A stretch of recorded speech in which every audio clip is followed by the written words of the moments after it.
Dibuho yan eh. It's a big picture. No? And siguro lastly, sorry sa Senator Angara, medyo nagsosobra na ata ako sa time ko. Senator Paul, you mentioned something about banning certain countries from ownership. And are you referring to China? In the Public Service Act, any country that the President or the National Security Council views as a threat to us is actually eliminated from or banned from owning certain critical infrastructure, telecommunications, for example, I believe airports, etc. And also countries that don't reciprocate or allow us also the same type of ownership in their country would not be allowed. That's why those are some of the safeguards we put as a compromise to those who are a little bit wary about this Public Service Act being open. Yeah, with all due respect, I agree with the reciprocity, but the first one I don't. Because if you have a strict regulatory framework, then it can be a to whom it may concern. So I think we should not ban XYZ, whichever country. So thank you very much. Mr. Chair. Thank you, Dr. Carlos. Senator Risa, yes? Salamat, Mr. Chair. Just a quick correction for the record. With all due respect, I certainly did not say that Filipino first is a passé policy. In fact, One I of your believe... source persons, I stand corrected. Thank you, ma'am. In fact, I believe that Filipino first is a positive and dynamic principle in formulating and constantly updating our economic policy. And lastly, Mr. Chair, at this point, if 60 to 100% ownership in Filipino hands doesn't matter anyway in the big picture, then let's keep that in Filipino hands and work on the real problems identified both by those opposed to and supportive of RPH 6. Thank you, Mr. Chair. Thank you, Senator Risa. Mr. Chair, just a quick comment. Yes, I Senator would Risa. like to thank also Dr. Carlos for bringing up something that we haven't really discussed in our minds being focused on foreign direct investments. It's true, local businesses are also suffering. What we're trying to do is we're actually hunting in the zoo, like the ones that are complying with the laws, paying taxes, are the ones being audited, while the ones that are in the informal economy getting away with so much, we don't focus our attention on. So thank you for bringing that up. Thank you, Senator Risa, Senator Po. It's definitely we're not abandoning the Filipino first. In fact, Congress just passed the Tatak Pinoy strategy, which is an attempt at industrial policy, albeit somewhat belated for the region. No? Sponsored and authored by our chairman. Thank you for the salamat sa patalastas. Thank you. Thank you. We'd like to Senator, just make a final comment. As a social scientist, I'd like an article of faith to have empirical evidence. We cannot work on an article of faith. Filipino first policy should be rendered obsolescent. thank you. Thank you. Yes. Just a quick manifestation in response to one of the later points raised by Attorney Ocampo. Tingin ko nga, and this is related to one of the questions I'll raise when my turn comes later. Sa tingin ko po, sobrang critical nga na hindi lang ipagkatiwala, carte blanche, future na hindi pa natin kilalang mga kongreso ang ganitong ka-critical na usapin. Salamat, Mr. Chair. I guess it's a debate about political maturity also, di ba? Very If you don't give that power to institutions, then when do you become mature? Diba? If you assume immaturity. Dr. Villag. No, that's a very important point. When we wrote the Constitution, who were we, 50 members of the Commission, who would say that we are the only ones who can protect the Philippines? I think unfair to say we don't trust the future. What about us? Do they trust us? Who are we? I trust you, sir. I trust you. No, but I trust. precisely when I was against so many of these restrictions, they were saying, oh, we cannot trust the future legislature. But do you think we are trustable? We are trustable. I think it's part of our journey to being a mature political democracy. Exactly. So How much power do we entrust to our legislatures who are elected by the people, and they are our representatives at the end of the day, whether we like what they're doing or not. So that's where elections come in, and we make our choices. Yes, Commissioner Sarmiento. There is mention by Attorney Jude about general welfare as a guide for legislators and lawmakers, and reference is made by Justice Carpio to reciprocity. There is a provision that will guide us actually in the article on the national economy, addressing these 2 points. It's in section 13 that provides the state shall pursue a trade policy that serves the general welfare and utilizes all forms and arrangements of exchange on the basis of equality and reciprocity. So this addresses or answers the question or the suggestion of Justice Carpio and the points raised by Attorney Jude. Thank you, Mr. Thank you. Thank you very much for pointing that out, Commissioner Sarmiento. Next, we'll have Senator Risa. Salamat, Mr. Chair. Just an additional brief manifestation on the matter of trust and institutions. Paalala lang sa atin na in the Constitution itself, there are well-defined processes to amend the Constitution itself, wide open for congressional and citizen participation. And again, these are also elements of that process of political maturation. Salamat, Mr. Chair. Senator Bato, pagpasensyahan niyo po ako, maglalabas lang ako ng konting sama ng loob sa mga nagaganap sapagkat hindi ko maintindihan kung bakit hirap na hirap ang Senado na mag-imbita ng ibang sekretary. Marami po tayong inimbitahan. Nandiyan po ang sa DOE, inimbitahan din po natin ang kung meron silang maipapadala sa NEDA. Hindi ko po alam sapagkat itong konstitusyon na ito kasi, ito kasing konstitusyon natin ngayon sa 1987. Ang sinasabi nito, merong balancing kapangyarihan ang legislative at ang executive. Ibig sabihin, pantay tayo ng kapangyarihan. Kapag iniimbita sana itong mga tiga-executive, sana po ay pagbibigyan nyo kami. Sapagkat hindi naman po kami dito mga marites o parites. Yung pong aming gusto naming kain, kasama po kayo, ay patungkol po sa konstitusyon. At itong bagay na ito ay hindi po ito isang bagay na isinasantabi. Sapagkat saligang batas po ito. Kaya po dito na naman pumapasok na kahit anong gusto kong gawin na pumantay diyan sa 1987 Constitution, sumasama ang loob ko. Kaya ang nangyayari, pinipilit kong baguhin natin ito. Kasi kung ganito ang sistema, na para tayo nagmamakaawa dito sa executive, para makasama lang natin, sana mag-parliamentary na lang tayo. Dahil sa parliamentary, obligado silang humarap at iisa na ang executive at ang legislative. At bawat linggo, nandyan sila sa harap natin, pwede natin silang questionin. Pwede natin silang makapanayam ng magandang usapan. Napakahirap yung ganito. Susulatan lang nila tayo. Some of our resource persons took the health break as a permanent break. Speaking of which, Go actually, ahead. That's the reason. my So first- we still have very good resource persons here Opo. in the person of our economic agencies. Go ahead, ma'am. Definitely. Thank you so much, Mr. Chair. Actually, yung una kong tanong sana kay Justice Carpio, but maybe for the next hearing if he will be with us. If you can send him your questions, ma'am, or if you wish. Salamat, Chair. Siguro, on the legitimacy of the need for RBH 6, I was going to ask this to Sec Balisacan, but after hearing the presentation of Dr. Angeles, sir, if I could ask this question of you. In 2019, a deputy ombudsman said that, estimated that we lose 700 billion pesos or 20% of government's budget to what are stolen, no, from the coffers of government of the country due to corruption. And based on the Corruption Perceptions Index, we're still in the top third, the Philippines, of the most corrupt countries in the world. And in many other studies on corruption, that corruption is still a big deterrent on foreign direct investment. So hindi kaya mas importanteng pagtuunan ito ng pansin, combating corruption, even more than amending the Constitution. Salamat po. Mr. Chair, moving on to, if I may, although it's not the specific subject of RBH 6, not one of the, pero I think there are lessons we can learn from just a few questions about energy generation and distribution.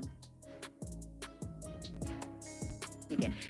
So since Yusek Rosemary is here with us, ma'am, if you could field these questions or refer to one of your colleagues from NEDA for these. In the energy transmission and distribution sector for electricity, 40% is owned by the State Grid Corporation of China. And our Senate Committee on Energy learned that they have a veto power because of this 40% ownership in the NGCP. Same goes for Meralco, 43% is owned by foreign interests. So, and we know that Meralco and NGCP are not lacking for profits, and these profits can be invested so that we don't anymore suffer the blackouts also mentioned by our resource persons recently on Panay Island, on Guimaras Island as well, before that on Mindoro Island. And so that we can modernize our grid and make it even more ready and capable for the entry of renewable energy supplies in the coming years. So mas bibilis po ba yung pagbagsak ng presyo ng kuryente? Mas maaasahan ba natin yung pagkakaroon ng no blackout, renewable energy ready na grid at saka distribution system? At mas titibay din ba tayo laban sa mga cyber threats? Kung mas maraming dayuhan ang magpapasok ng kapital o kung yung China State Grid Corporation mismo at yung Salim Group ang magiging controlling shareholder sa dalawang kumpanyang iyon, NGCP at sa Meralco? Yeah, Madam Chair, I'm not an engineer, so.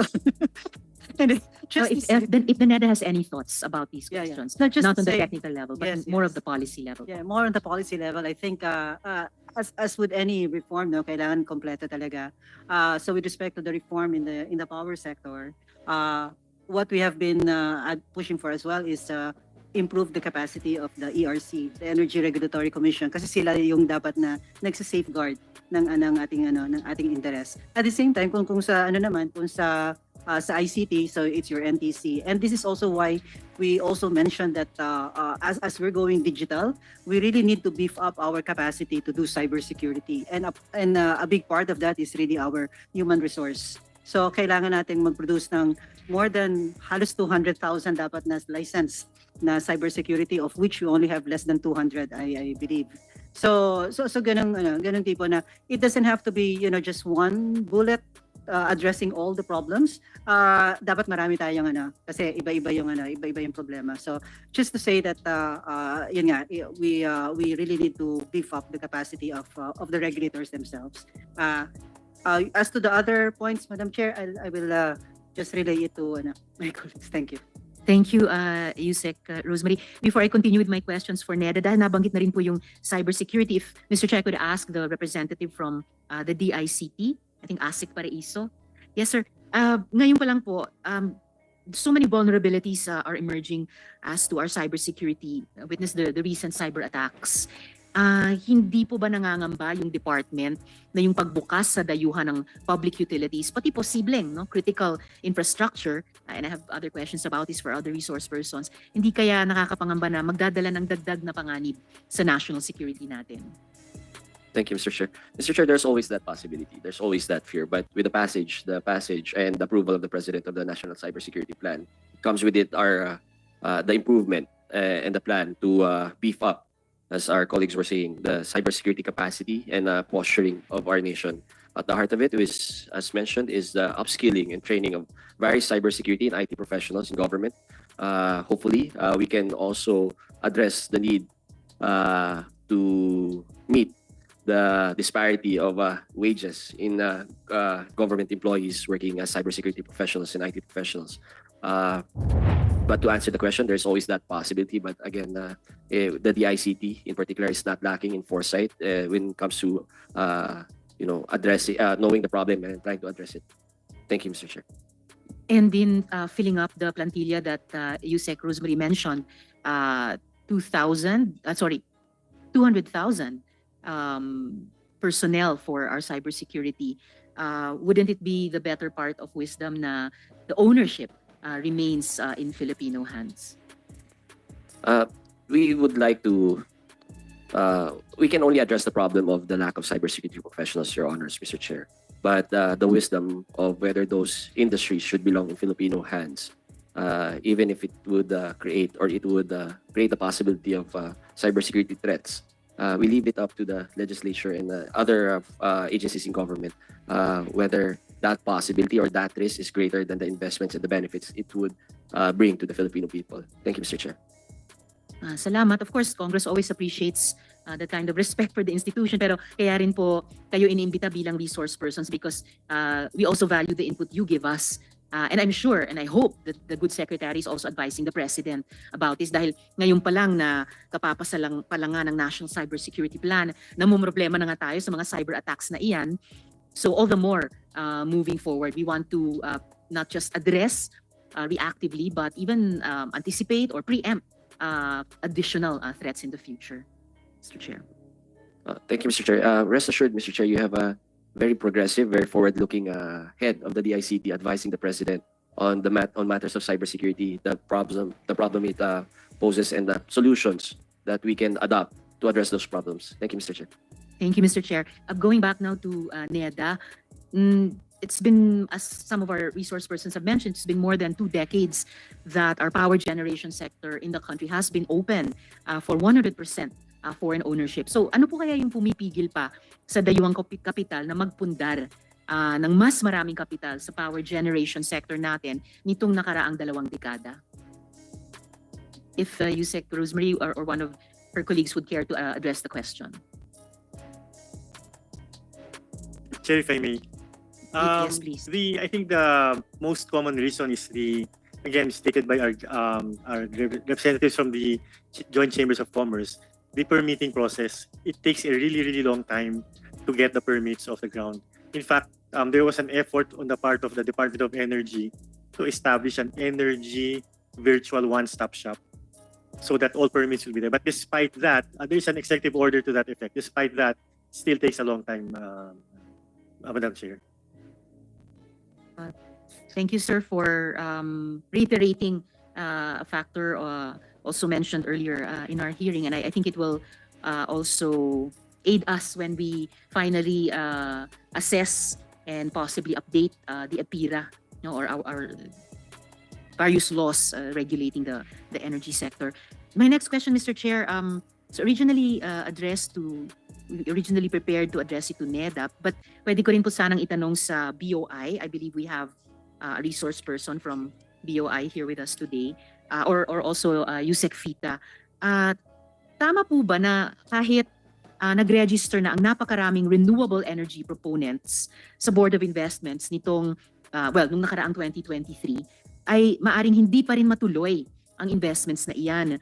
It's too bad Mr. Francisco is no longer here. Pero tinanong ko po ito dahil binanggit nila kanina ni Mr. Francisco ng BDO Capital, presidente ng BDO Capital, na mahihirapan silang magpautang pala sa mga RE companies kung tulad ngayon, wala silang long-term power purchase agreements sa mga distribution utilities gaya ng Meralco. So how would BOI or Yusek Fita advise that we approach and begin to solve this problem and meet the banking sector halfway and give the support to our RE proponents that they deserve and that we as electricity consumers are hoping for? Would the BOI like to take this question, Mr. Chair? Very energy specific as in question, but anyone who wishes, please feel free to answer the question, Senator Risa. True, Mr. Chair. It's very energy specific. Chair. But, just wondering if BOI might have an idea about it kasi may kinalaman sa, kumbaga, yung mga RE investors ang star ngayon ng mga bagong pumapasok na investments. Pero if the banks won't be encouraged to provide them financing, paano ba to? How do we not miss this opportunity? Mr. Chair? Yes, Yeah. Yusek Rose. Well, not addressing this one. Pero yung Akala ko yung klase namin, yung walang may gustong sumagot. So just to say na just to add to the problem of the permitting process, it's also related to the capacity of the ERC kasi isa sila sa bottleneck talaga yung pag-approve ng mga proposals for this power plant projects. So it really has, especially as the economy grows, dadami itong mga ganitong proposals, and so we really need to beef up the capacity of ERC. Yun lang po, Mr. Chair. Thank you. Sorry with your indulgence, Senator Risa. Pero wala ba sa Philippine Development Plan yung streamlining of procedures and processes? Is that there in the Yes. I think it's to do with the number of mga skilled personnel.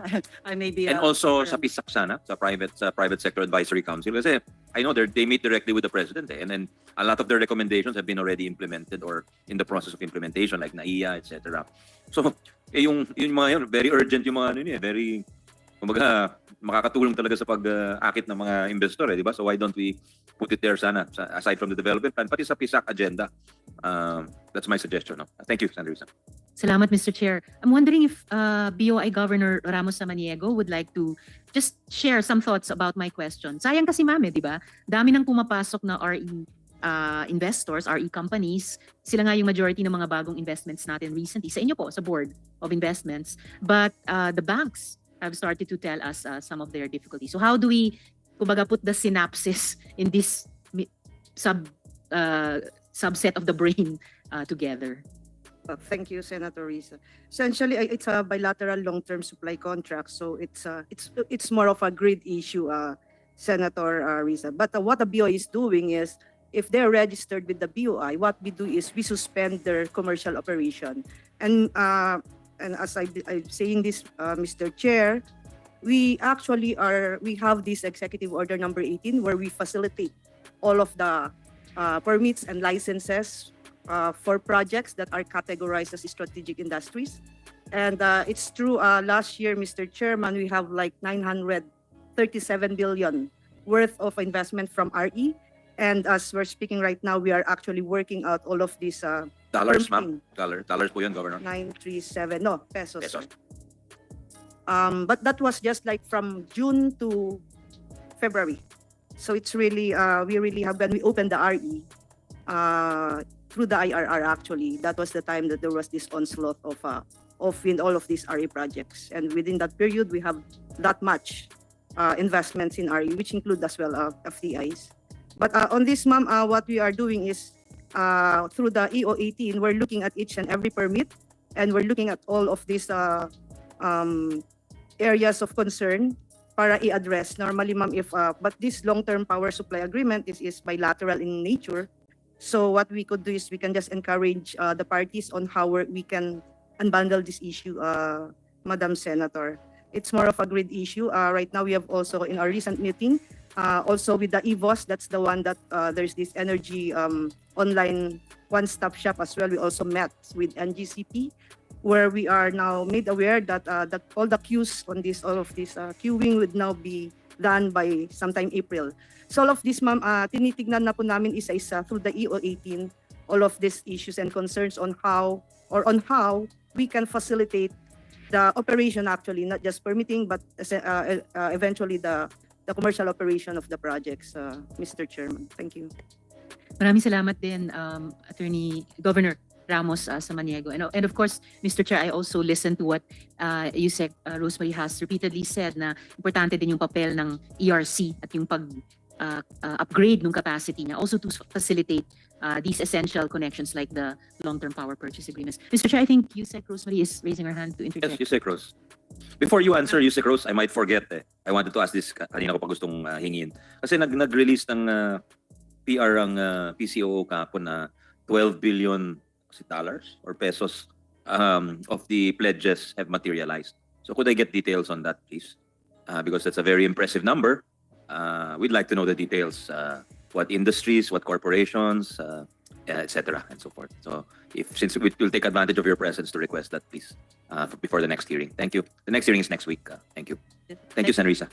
Thank you, Mr. Thank you, Chair. Chair. Pass a load to But anyway, no, just to say for the record as well na, as per press release din ng ERC, they only have 272 plantilla positions, and they're supposed to do the processing of all these applications in addition to monitoring the performance then. So we really need to address the I also know that they had a large cut in their budget yata. So yeah, so it has to be, like I said, a system-wide approach for this one. Thank you, Mr. Chair. Mr. Chair, the chair happens to be also the chair of our committee that passes the budget. But law I every don't year. handle ERC. It's Senator Gatchalian. who handles it. That's true, Mr. Chair. ERC. Although Nung sinabi yun, nag-walk out yung staff ni Senator Gatchalian. Hindi, joke lang. Baka pinatawag ko, in fact, I remember, Mr. Chair, that the committee, as led by the Vice Chair, Sen. Sherwin, and this representation, we restored the budget of the ERC. So what Yusek Rosemary has been saying, we'll find support. We'll continue to find support here in the Senate for I think what capacity traditionally increase. Senator Gatchalian, who's been handling the subcommittee of the Committee on Finance, handling the energy agencies, he just juggles it. He doesn't, in fact, he adds to it. But he realigns the budget where he sees fit. So if he thinks he doesn't take it out of the DOE family, is what I'm trying to say. No, just in his defense. Kasi wala po siya dito. So. And I Go ahead. confirm that, Mr. Chair. So just a last question for NEDA on the energy generation and distribution. So kasi nga napakaseryosong usapin po itong supply ng kuryente. Kung wala to, of course, wala ang manufacturing sector na inaasahang magbibigay ng empleo sa mga mawawala ng trabaho sa sektor ng agrikultura na patuloy na gumagamit na ng mga makina. Alam na ng mga bansang gaya ng Vietnam, which we've been talking about a lot, na ang susi para pumasok ang foreign investors sa manufacturing sector ay ang supply ng mura, sapat at maasahang kuryente. So, given these so far, Yusek Rosemary, hindi kaya ang pag-amyenda sa EPIRA law ang dapat nating inaatupag sa halip na ang tsatsya? Any thought on that, ma'am?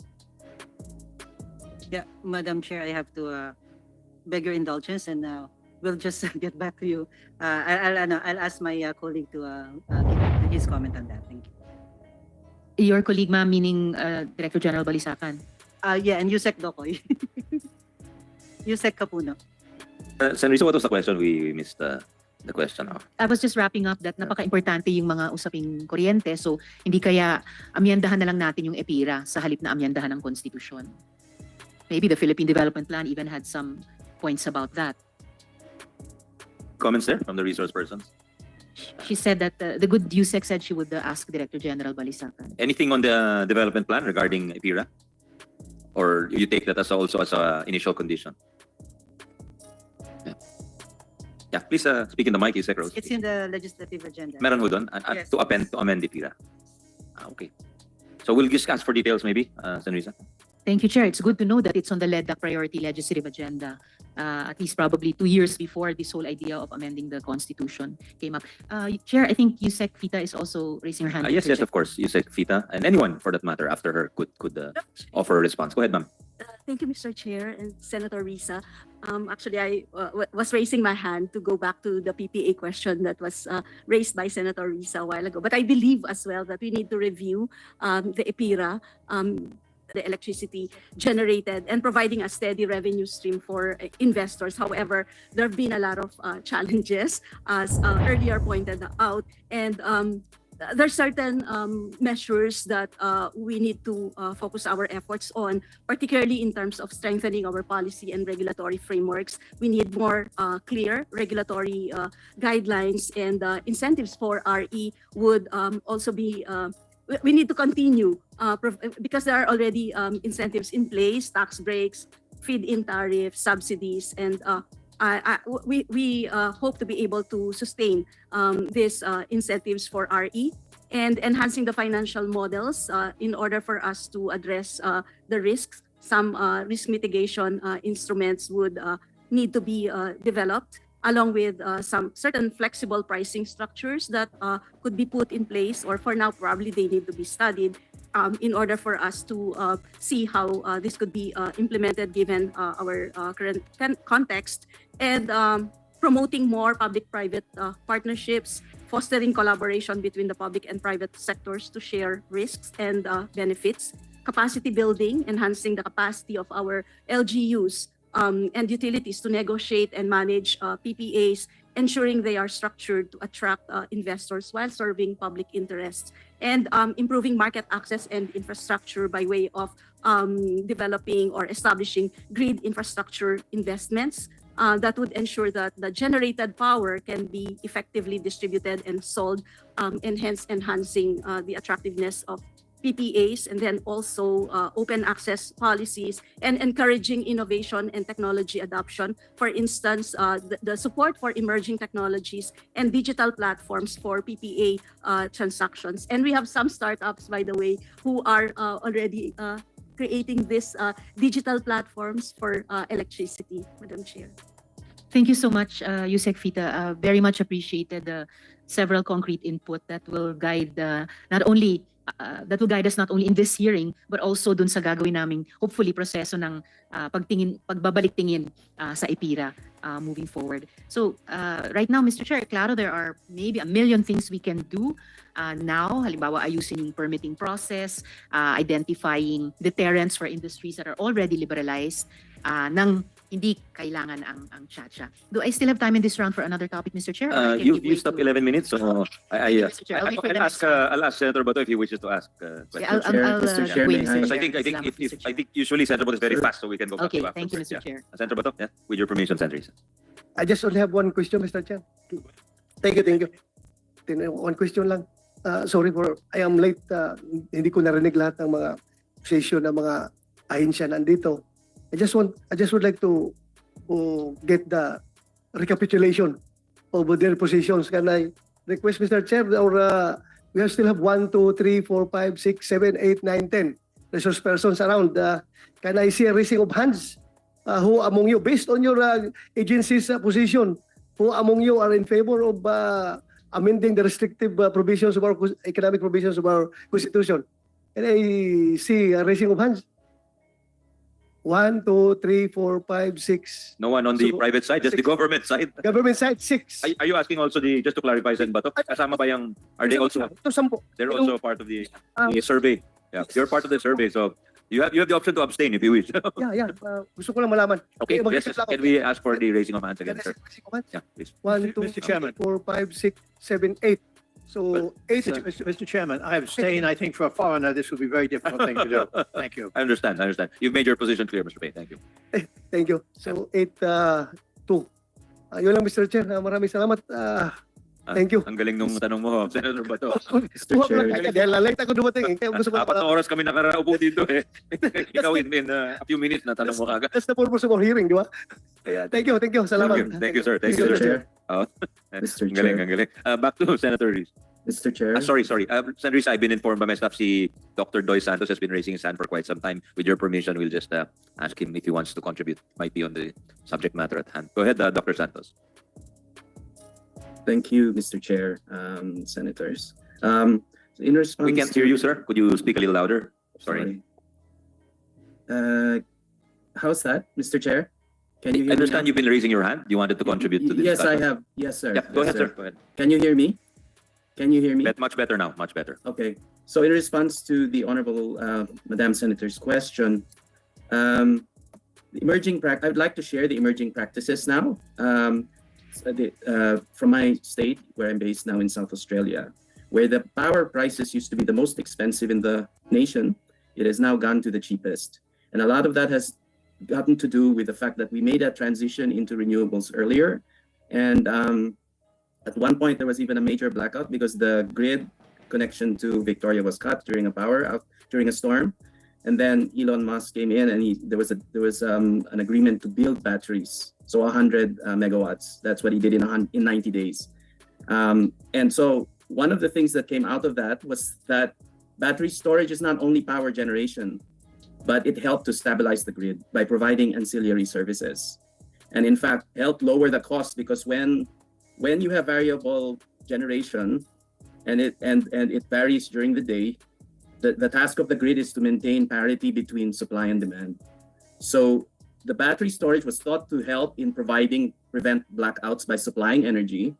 The utility derived from that 100 million investment was that it helped to stabilize the grid, because you're talking here about microseconds rather than minutes to balance the influx, and it has resulted in that lower power. And then the other thing is that microgrids. So earlier it was highlighted that a lot of the investments are off the grid. So in fact, as I mentioned earlier in my statement, that most of these projects are remote from the grid, but are actually closer to the consumer. So it can provide to households in the locality. But then if you're going to set up a microgrid, then you're no longer engaged in power generation. You are now engaged in power distribution. So these are the emerging, and then there are these platforms, as was mentioned earlier by the USEC. And then lastly, there's the ASEAN grid, where actually Australia, in my home state, they're producing solar commercials at a commercial scale to feed into Singapore through undersea cables via Indonesia. And so there is a plan by the ASEAN group of countries to connect ASEAN. So in fact, if you're talking about foreign power, that means that the power, when there's a deficit in the Philippines and there's cheaper power elsewhere, it could help meet our demand. But then you're talking that the power generators are completely foreign, right? But then, of course, there needs to be a connection. There needs to be a grid connection. And all this renewable, we are aiming for 50% renewable by 2035. If we have to wait for all those permitting and things like that, the 200 signatures or so that are needed, are we going to meet that target? Are we going to do it in a stable manner? Because flexibility is needed, but also stability. And so I submit, Mr. Chair, that the technical know-how, the capabilities, the innovation, for that to be diffused, it's all happening in the major centers of powerhouses of the world. For that to diffuse to the Philippines, we need to be more open. And so if we were to just simply amend the PSA Act and include grid distribution and transfer, how thin are we going to slice that provision? Because sooner or later, EVs will come into the picture. So then are you going to include public utility vehicles? how thin are you going to keep slicing that ham until there's no longer any ham left? So it might be better, Mr. Chair, that we consider the proposal at hand that you have laid before the table through the RBH6. Thank you, Your Honors. Thank you. Thank you. That's very useful information. And in a way, it makes us sad because Australia is going to connect to Singapore, but tayo, yung connection lang sa grid, di natin magawa-gawa. Connection of Visayas and Mindanao to the grid, di natin magawa-gawa for so many years already. That's really sad, actually. I wish the government could really push on that connection because that's leaving a lot of power, what's the word, stranded or not available to those who need it. Yeah. Senator Risa? Yeah. Thank you, Mr. Chair. Yes, I also appreciate the inputs of Dr. Ocampo. Not just sad, pero provocative, like this ASEAN grid. Malay ba natin kaya nating humabol dyan? And again, not solely through the Cha-Cha route. For example, if I'm just thinking aloud here, if we were to amend existing laws, including the EPIRA, and acting together, they could create those connections that are needed. So just something to think about as we move forward, conducting these hearings, of course, also in aid of legislation. So maraming salamat para dyan, sir. Sige, on the Public Service Act naman, if Yusek Rosemary will bear with me, I'd like to pose these questions to NEDA as well. So under the Public Service Act, NEDA can recommend the classification of a public service as a critical infrastructure. So ano-ano po yung mga public services na ngayon kino-consider na critical infrastructure?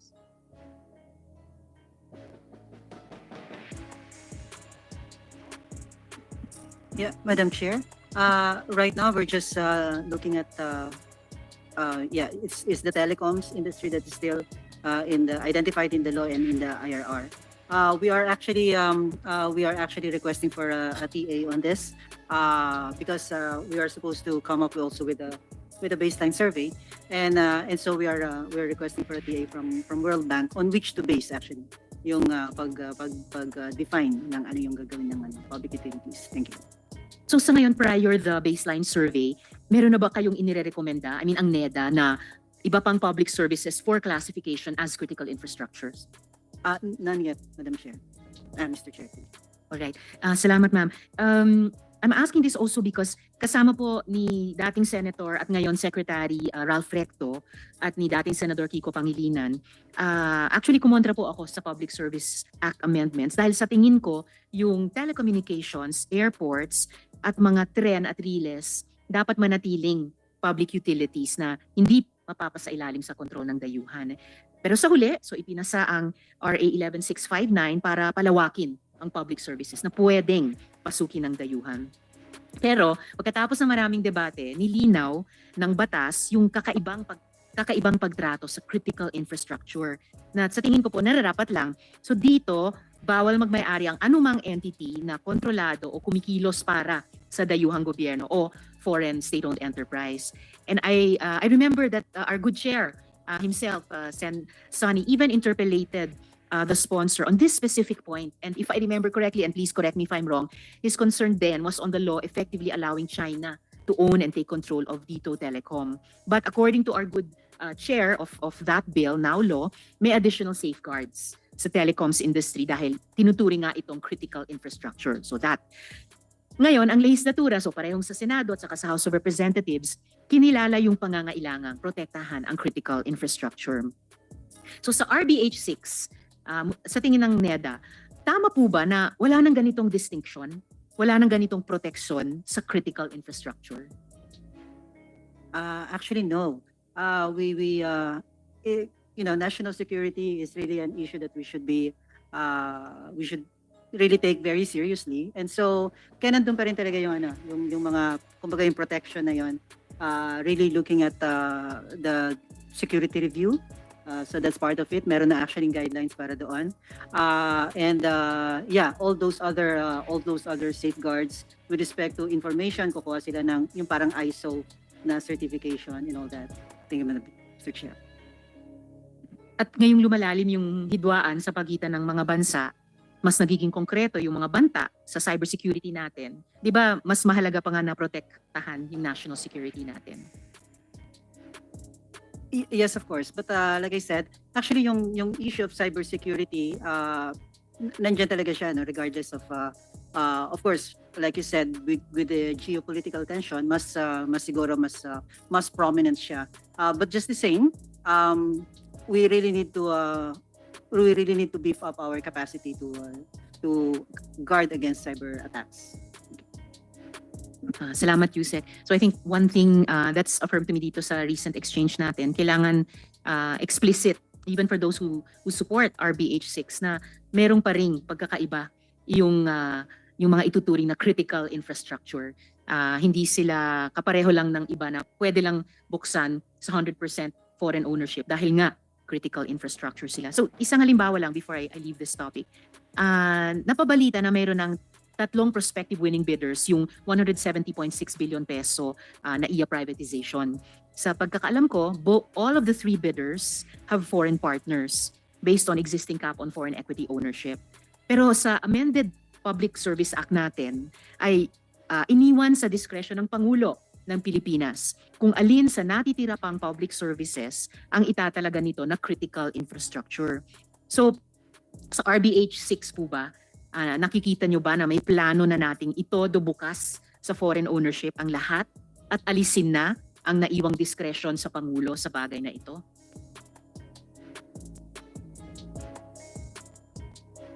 I think the issue of security, national security for that matter, is, you know, it's really parang overarching consideration naman to. Parang regardless of whether we go by the RBH 6 or not, nandiyan lagi yung consideration for national security. So again, dapat explicit na mayroong pa ring discretion ang presidente to determine which are critical infrastructures and therefore not subject to total opening to foreign ownership.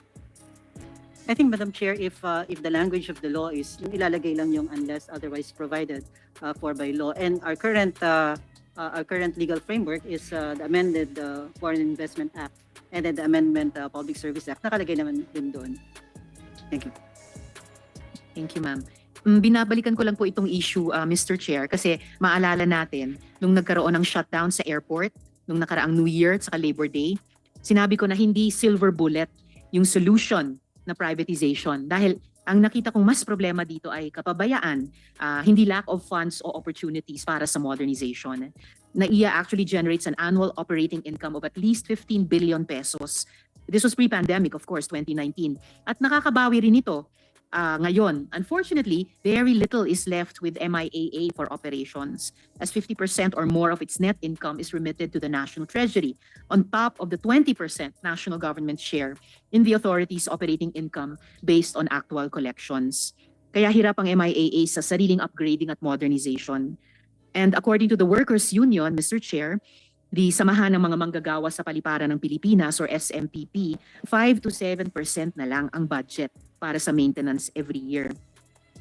Hindi parang kahawig-halos ito ng Transco na kumikita naman ng 20 billion pesos kada taon pero ipinamigay natin sa lokal at dayuhang konsorsyum ng NGCP para patakbuhin at pagkitaan. So sana does NEDA have any thought about that? What we did to Transco in this whole privatization process? Baka si Yusek no, just to say that in the amended Public Service Act, there actually is a provision for yung performance requirement, monitoring by the regulator. So meron mga performance parameters, and parang on this basis merong I believe may sanction na nandun. I just forgot kung ano yung nilagay doon na sanction. Pero kasama yun sa safeguard. With respect to Transco, I'm not privy to that info unless si Yusek Agabi. Would Yusek Agabin care to comment on this, Mr. Chair? I'm sorry, didn't catch the question, Madam Chair. I was wondering about how Transco was handled. Speaking of performance requirements, kung in terms of its financial performance, it was profiting 20 billion pesos every year, but we turned it over to the NGCP consortium. And in terms of performance requirements, I don't know how well the NGCP is acting as a... So yung aking medyo pagpasensyahan lang niyo ako mga kasama ko kasi talagang napakasensitibo. Unang-una, tingnan nyo, napakaganda ng itsura namin dito. Ako nasa majority. Nandito ang aking hinahangaan, nasa minority.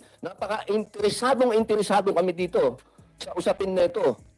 Yung inaantay namin, mambihira, oo. Sana magbigay po kayo ng interest dahil ang bill din na pag-uusapan po natin dito ay galing din kay Win Gatchalian, kay Senator Win Gatchalian na nasa majority din. Kaya ang akala ko, kaalyado natin itong mga nasa executive. Kung kaalyado namin talaga kayo, siputin nyo kami. Pambihira, oo. Napakahirap po ng sitwasyon natin. Gusto natin bumalanse. Pero kung ganyan naman ang maaabutan namin dito, mag-parliamentary na ho tayo. Wala na ho akong pag-uusapan dito, kundi mag-parliamentary na tayo. Para harap-harapan tayo. Ang hirap ng ganito, taguan eh. Hindi ako sanay sa taguan. Baka sir, gusto niyo pong magsalita para lumabig lang ng konti ang sitwasyon. Maganda po yung sinabi niyo, Mr. Chairman.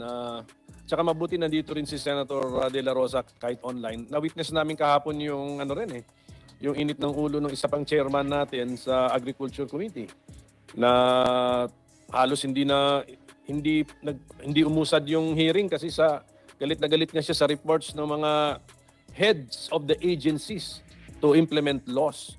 So, andun din si Senator Padilla kahapon eh. Alam ko katabi niya si Chairperson Villar eh. Which, yung ganung situation could really be, hindi ko sinasabing panacea, nasagot lahat ng problema, but improved by the parliamentary system being mentioned by our chairman. Kasi yung head of agency, head of the department, implementing the laws passed by the parliament or legislature belongs to the parliament in a parliamentary system. Therefore, una sa lahat, he could have been the nominee of the majority group in the parliament. Therefore, the head of the department or government agency shares in the wisdom, in the philosophy of the law and programs and activities authorized by parliament. So yun na wala nang, you share it eh. That's why you get appointed to it. Therefore, your mission is to implement it.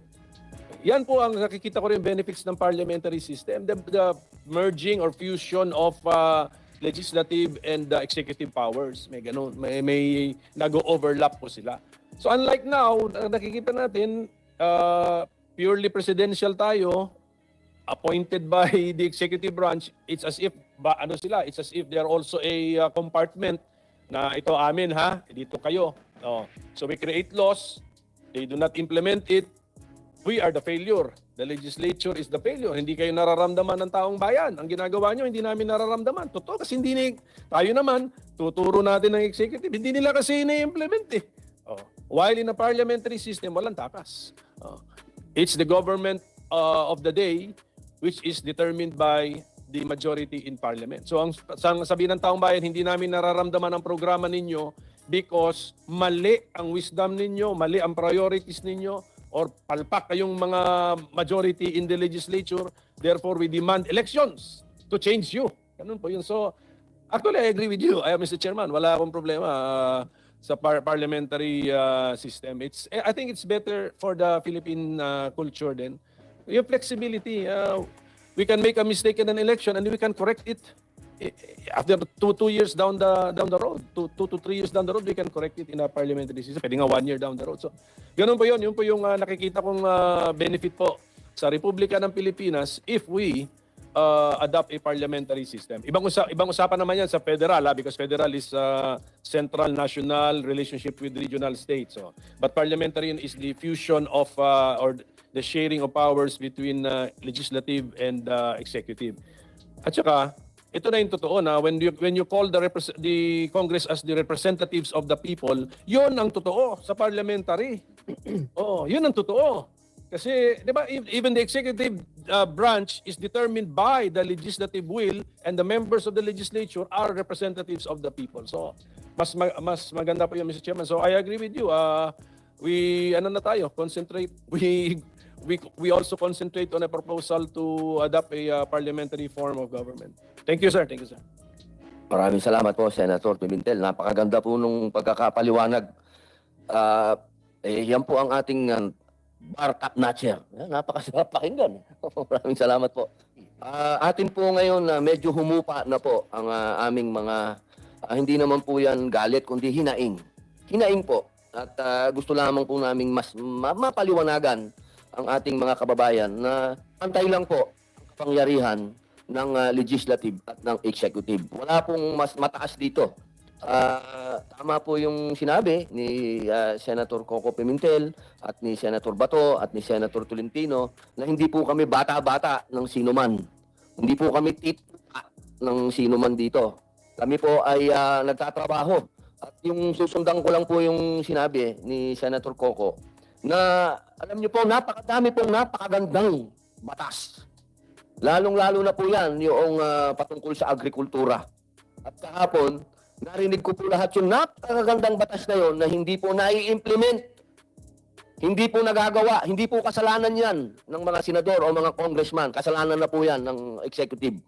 Yung mga hindi po nakaka-perform. Bilyon-bilyon po pondo ng para sa mga magsasaka. Pero hindi po nagagawa.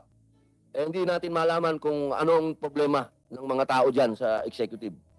Kung gusto niyo ng silipan, maghapon tayo magsilipan kung gusto niyo. Tapos, sasabihin sa akin ng mga tao sa paligid, ganito gawin mo, gumanti ka. Kausapin mo yung mga nasa commission and appointments. Dating sa budget, harangin nyo, bigyan mo 0. Hindi naman natin pwedeng gawin yon kasi ang magtatamaan po dyan ay yung taong bayan. Kasi ang prioridad po natin palagi, tandaan po natin, ang taong bayan. Kasi po, kaya naman po tayo nang gagalaiti dito dahil itong Constitutional Amendment and Revision na committee na to, ang nakasalalay po dito, future ng Pilipinas, hindi po future namin ng mga senador o kung sino man. Ang pinag-uusapan po natin kung tayo ba ay magbabago o hindi. Kung mga ganitong sistema, payag na ba tayo dito o hindi. Yun lang po. Kaya po, pakikinggan na po natin ang ating pong unang bisita. Ma'am, meron pa ba tayong online? Lahat ba ito? Sige po, paki-ano lang. Ma'am, ating secretary, Comsec, paki-acknowledge lang po. Sorry po, ma'am secretary, acknowledge lang po namin. Baka sakaling may nagising po sa ating mga, sabi pong pinakamahalaga na kalihim po natin dahil ang usapin po dito ay seguridad ng ating bansa. Ang ating pong pinakamamahal, Secretary Clarita R. Carlos. Magandang umaga po. Thank you very much, Your Honor, Senator Padilla. Just to repeat, if the senator had not invited me, I would have volunteered to come. Mainly because many years ago, starting in 1989, I was already part of a group composed of your father, very good friend, Nene Pimentel, Pepe Abueva, our UP president, and several others who went around the whole archipelago doing political education. Why did I say it was political education? Because we were not really like advocating federal and parliamentary system. We were really laying down the groundwork for a future referendum when the population would be asked in regard to constitutional changes. And so whenever we have these interactions, I would always be the curtain raiser, the first one to introduce the subject area on federalism and parliamentary systems. So what you really need to realize is that a democracy can only work because you have informed citizenry. After all the government authorities come from the people. And I think that is enshrined in our constitution. So anything that the people grants to the government, it can also take away. That is the reason why you have recall, you have impeachment, and the like. So that even if you had been elected by X number of votes, there are also mechanisms by which you may be not elected anymore. And that brings us to the question of why are we revising our constitution? Well, the quick and dirty answer there, I use the term quick and dirty because it's the one we use as social scientist, Senator, to mean that we had very little time and therefore I have to truncate my responses. I know I can deliver a whole session here of my lecture, but I know that there are many other resource persons. And I hope you will invite me another time so we can continue this conversation on many aspects of the changes that you want undertaken. Structures are very important. Structures are really the institutions within which you envelope or you embrace individuals and groups, and the structures will define the limits to action. They will define the floor and they will define the ceiling, the bottom and the top. So that an individual, when given a particular structure, like if this were a glass, the individual knows that it can only work within the structure of the glass. like this cylinder. Like, you talk of the leche flan, which can be formed in different configuration. If you form it in an oblong, the milk and the sugar will only work along the edges of the oblong or whatever shape the leche flan will take. That is the nature of structure. Now, if you put warm bodies in structure, then the warm bodies will have to align within the structure. And when they so align within the structure, you invariably change their behavior.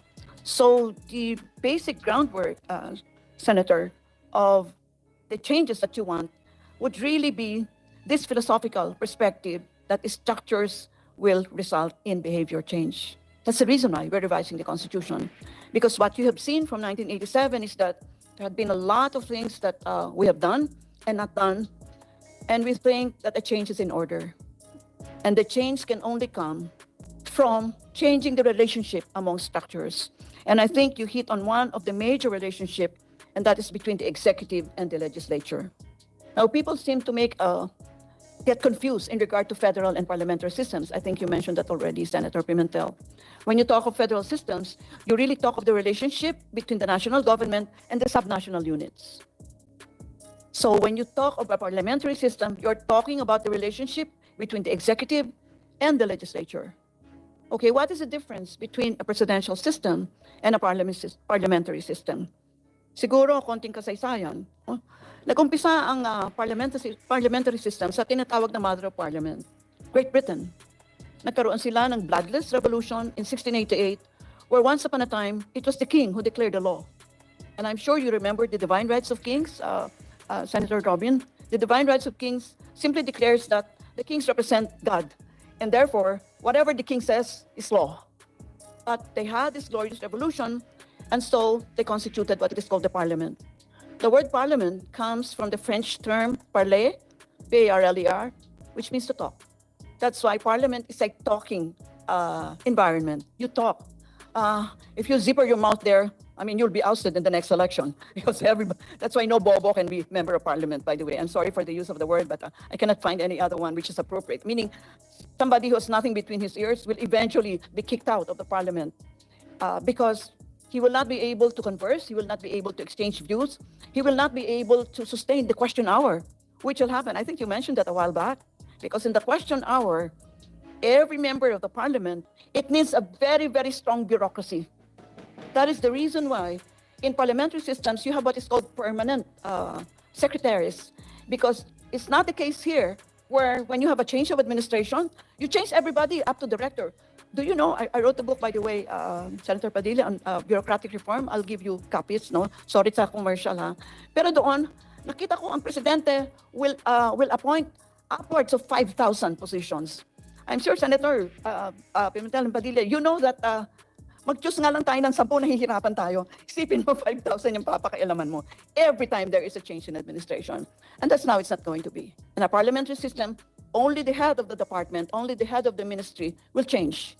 And there will be continuing policy because the permanent secretaries will be the ones that will continue the policy. And it's only the direction that the head of the ministry that will direct.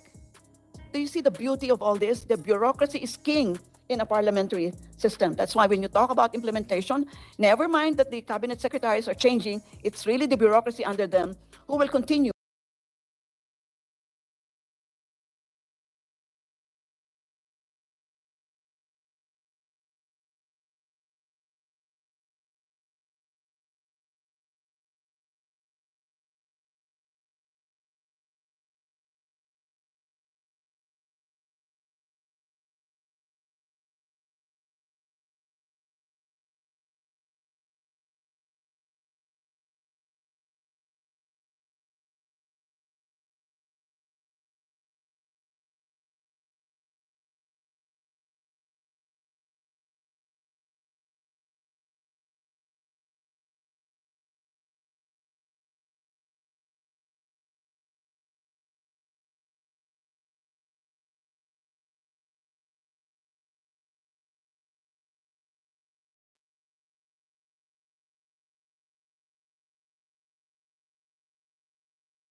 to guard against cyber attacks.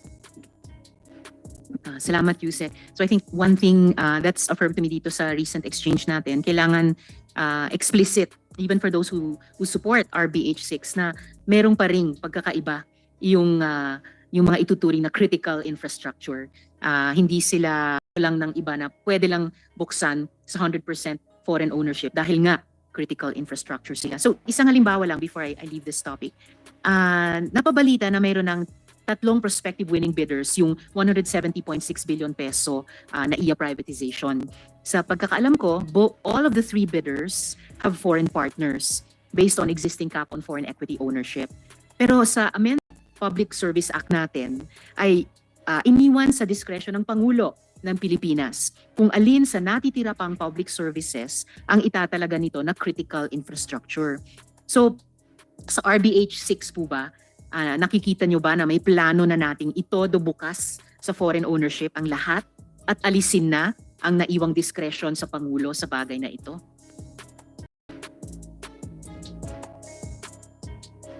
I think the issue of security, national security for that matter, is, you know, it's really parang overarching consideration naman to.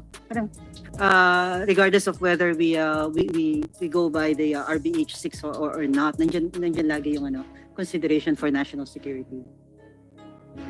So again, dapat explicit na mayroong pa ring discretion ang presidente to determine which are critical infrastructures and therefore not subject to total opening to foreign ownership. I think, Madam Chair, if the language of the law is yung ilalagay lang yung unless otherwise provided for by law, and our current legal framework is the amended Foreign Investment Act and then the Amendment Public Service Act, nakalagay naman yun doon. Thank you. Thank you, ma'am. Binabalikan ko lang po itong issue, Mr. Chair, kasi maalala natin nung nagkaroon ng shutdown sa airport nung nakaraang New Year at Labor Day, sinabi ko na hindi silver bullet yung solution na privatization dahil ang nakita kong mas problema dito ay kapabayaan, hindi lack of funds o opportunities para sa modernization. NAIA actually generates an annual operating income of at least 15 billion pesos.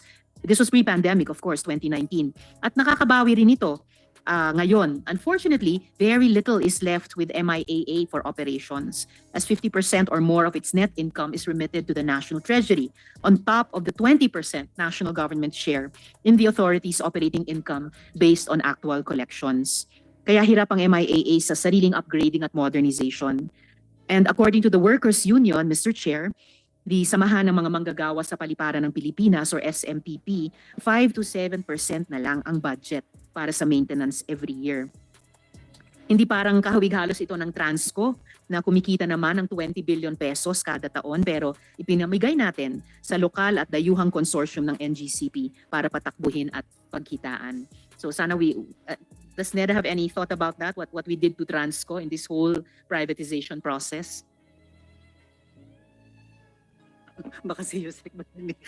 No, just to say that in the amended Foreign Investment Public Service Act, there actually is a provision for the performance requirement monitoring by the regulator. So merong mga performance parameters, and parang on this basis merong I believe may sanction na nandun. I just forgot kung ano yung nilagay doon na sanction. Pero kasama yun sa safeguard. With respect to Transco, I'm not privy to that info unless Yusek Agabi. Would Yusek Agabin care to comment on this, Mr. Chair? I'm sorry, didn't catch the question, Chair. I was wondering about how Transco was handled. Speaking of performance requirements, kung in terms of its financial performance, it was profiting 20 billion pesos every year, but we turned it over to the NGCP consortium. And in terms of performance requirements, I don't know how well the NGCP is acting as a... Yung aking medyo pasensyahan lang niyo ako mga kasama ko kasi talagang napakasensitibo. Unang-una, tingnan nyo, napakaganda lang itsura namin dito. Ako nasa majority, nandito ang aking hinahangaan, nasa minority. Interesadong kami dito sa usapin na ito. Yung inaantay namin, mambihira, oo. Sana magbigay po kayo ng interest dahil ang bill din na pag-uusapan po natin dito ay galing din kay Win Gatchalian, kay Senator Win Gatchalian na nasa majority din. Kaya ang akala ko, kaalyado natin itong mga nasa executive. Kung kaalyado namin talaga kayo, siputin nyo kami. Pambihira, oo. Napakahirap po ng sitwasyon natin. Gusto natin bumalanse. Pero kung ganyan naman ang maaabutan namin dito, mag-parliamentary na ho tayo. Wala na ho akong pag-uusapan dito, kundi mag-parliamentary na tayo. Para harap-harapan tayo. Ang hirap ng ganito, taguan eh. Hindi ako sanay sa taguan. Baka sir, gusto niyo pong magsalita para lumabig lang ng konti ang sitwasyon. Maganda pa yung sinabi niyo, Mr. Chairman. Tsaka mabuti nandito rin si Senator De La Rosa kahit online. Na-witness namin kahapon yung yung init ng ulo ng isa pang chairman natin sa Agriculture Committee na halos hindi umusad yung hearing kasi sa galit na galit nga siya sa reports ng mga heads of the agencies to implement laws. So andun din si Senator Padilla kahapon eh. Alam ko katabi niya si Chairperson Villar eh. Which, yung ganung situation could really be, hindi ko sinasabing panacea, no, nasagot lahat ng problema, but improved by the parliamentary system being mentioned by our chairman. Kasi yung head of agency, head of the department, implementing the laws passed by the parliament or legislature belongs to the parliament in a parliamentary system. Therefore, una sa lahat, he could have been the nominee of the majority group in the parliament. Therefore, the head of the department or government agency shares in the wisdom, in the philosophy of the law and programs and activities authorized by parliament. So yun na wala nang, you share it eh. That's why you get appointed to it. Therefore, your mission is to implement it. Yan po ang nakikita ko rin benefits ng parliamentary system. The merging or fusion of legislative and executive powers. May ganun, may nag-overlap po sila. So unlike now, nakikita natin purely presidential tayo, appointed by the executive branch. It's as if it's as if they are also a compartment na ito amin ha, dito kayo. So we create laws, they do not implement it. We are the failure. The legislature is the failure. Hindi kayo nararamdaman ng taong bayan. Ang ginagawa nyo, hindi namin nararamdaman. Totoo, kasi tayo naman, tuturo natin ng executive. Hindi nila kasi ina-implement eh. While in a parliamentary system, walang takas. It's the government of the day which is determined by the majority in parliament. So ang sabihin ng taong bayan, hindi namin nararamdaman ang programa ninyo because mali ang wisdom ninyo, mali ang priorities ninyo, or palpak kayong mga majority in the legislature, therefore we demand elections to change you. Ganun po yun. So, actually, I agree with you, Mr. Chairman. Wala akong problema sa parliamentary system. I think it's better for the Philippine culture then. Yung flexibility, we can make a mistake in an election and we can correct it. After two years down the road, 2 to 3 years down the road, we can correct it in a parliamentary system. Pwede nga 1 year down the road. So, ganun po yun. Yun po yung nakikita kong benefit po sa Republika ng Pilipinas if we adopt a parliamentary system. Ibang usapan naman yan sa federal, because federal is central, national, relationship with regional states. So, but parliamentary is the fusion of or the sharing of powers between legislative and executive. At saka, ito na yung totoo na when you call the Congress as the representatives of the people, yun ang totoo sa parliamentary. Yun ang totoo. Kasi, di ba, even the executive branch is determined by the legislative will and the members of the legislature are representatives of the people. So, mas maganda pa yun, Mr. Chairman. So, I agree with you. Concentrate. We also concentrate on a proposal to adopt a parliamentary form of government. Thank you, sir. Thank you, sir. Maraming salamat po, Senator Pimentel. Napakaganda po nung pagkakapaliwanag. Yan po ang ating bar top notcher. Napakasarap pakinggan. Maraming salamat po. Atin po ngayon medyo humupa na po ang aming mga, hindi naman po yan galit, kundi hinaing. Hinaing po. At gusto lamang po naming mas mapaliwanagan ang ating mga kababayan na pantay lang po ang kapangyarihan ng legislative at ng executive. Wala pong mas mataas dito. Tama po yung sinabi ni Senator Coco Pimentel at ni Senator Bato at ni Senator Tolentino na hindi po kami bata-bata ng sinuman. Hindi po kami titupa ng sinuman dito. Kami po ay nagtatrabaho. At yung susundan ko lang po yung sinabi ni Senator Coco na alam niyo po, napakadami pong napakagandang batas. Lalong-lalo na po yan yung patungkol sa agrikultura. At kahapon, narinig ko po lahat yung napakagandang batas na yon na hindi po nai-implement. Hindi po nagagawa. Hindi po kasalanan yan ng mga senador o mga congressman. Kasalanan na po yan ng executive. Yung mga hindi po nakaka-perform. Bilyon-bilyon po pondo para sa mga magsasaka. Pero hindi po nagagawa. Hindi natin malaman kung anong problema ng mga tao dyan sa executive. Kung gusto nyo ng silipan, maghapon tayo magsilipan kung gusto ninyo. Tapos, sasabihin sa akin ng mga tao sa paligid, ganito gawin mo, gumanti ka. Kausapin mo yung mga nasa commission and appointments. Dating sa budget, harangin nyo, bigyan mo 0. Hindi naman natin pwedeng gawin yon kasi ang magtatamaan po dyan ay yung taong bayan. Kasi ang prioridad po natin palagi, tandaan po natin, ang taong bayan. Kasi po, kaya naman po tayo nang gagalaiti dito dahil itong Constitutional Amendment and Revision na committee na to, ang nakasalalay po dito, ay future ng Pilipinas, hindi po future namin ng mga senador o kung sino man. Ang pinag-uusapan po natin kung tayo ba ay magbabago o hindi. Kung mga ganitong sistema, payag na ba tayo dito o hindi. Yun lang po. Kaya po, pakikinggan na po natin ang ating pong unang bisita. Ma'am, meron pa ba tayong online? Lahat ba ito? Sige po, ma'am, ating secretary, Comsec, paki-acknowledge lang po. Sorry po, ma'am secretary, acknowledge lang po namin. Baka sakaling may nagising po sa ating mga, sabi pong pinakamahalaga na kalihim po natin dahil ang usapin po dito ay seguridad ng ating bansa. Ang ating pong pinakamamahal, Secretary Clarita R. Carlos. Magandang umaga po. Thank you very much, Your Honor, Senator Padilla. Just to repeat, if the senator had not invited me, I would have volunteered to come. Mainly because many years ago, starting in 1989, I was already part of a group composed of your father, very good friend, Nene Pimentel, Pepe Abueva, our UP president, and several others who went around the whole archipelago doing political education. Why did I say it was political education? Because we were not really like advocating federal and parliamentary system. We were really laying down the groundwork for a future referendum when the population would be asked in regard to constitutional changes. And so whenever we have these interactions, I would always be the curtain raiser, the first one to introduce the subject area on federalism and parliamentary systems. So what you really need to realize is that a democracy can only work because you have informed citizenry.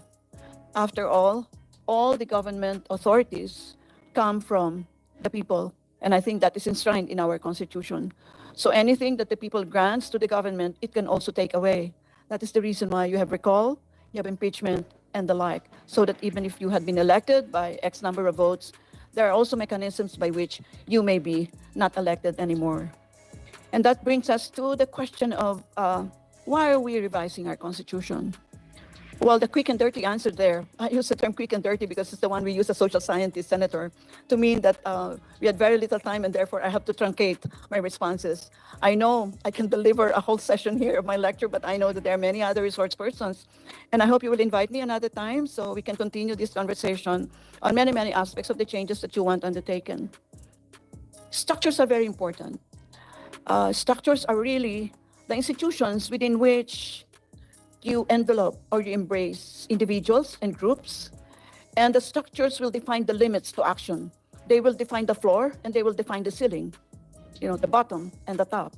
So that an individual, when given a particular structure, like if this were a glass, the individual knows that it can only work within the structure of the glass. Like this, cylinder.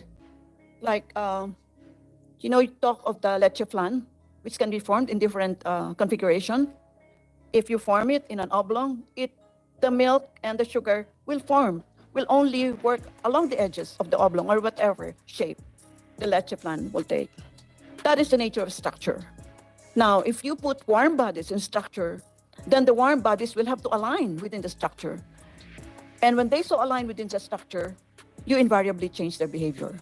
So the basic groundwork, Senator, of the changes that you want would really be this philosophical perspective that the structures will result in behavior change. That's the reason why we're revising the Constitution. Because what you have seen from 1987 is that there have been a lot of things that we have done and not done, and we think that a change is in order. And the change can only come from changing the relationship among structures. And I think you hit on one of the major relationships, and that is between the executive and the legislature. Now, people seem to get confused in regard to federal and parliamentary systems. I think you mentioned that already, Senator Pimentel. When you talk of federal systems, you really talk of the relationship between the national government and the subnational units. So when you talk of a parliamentary system, you're talking about the relationship between the executive and the legislature. Okay, what is the difference between a presidential system and a parliamentary system? Siguro, konting kasaysayan. Nag-umpisa ang parliamentary system sa tinatawag na Mother of Parliament, Great Britain. Nagkaroon sila ng bloodless revolution in 1688, where once upon a time, it was the king who declared the law. And I'm sure you remember the divine rights of kings, Senator Robin. The divine rights of kings simply declares that the kings represent God, and therefore, whatever the king says is law. But they had this glorious revolution, and so they constituted what is called the parliament. The word parliament comes from the French term parler, P-A-R-L-E-R, which means to talk. That's why parliament is like talking environment. You talk. If you zipper your mouth there, I mean, you'll be ousted in the next election because that's why no bobo can be member of parliament, by the way. I'm sorry for the use of the word, but I cannot find any other one which is appropriate. Meaning somebody who has nothing between his ears will eventually be kicked out of the parliament because he will not be able to converse. He will not be able to exchange views.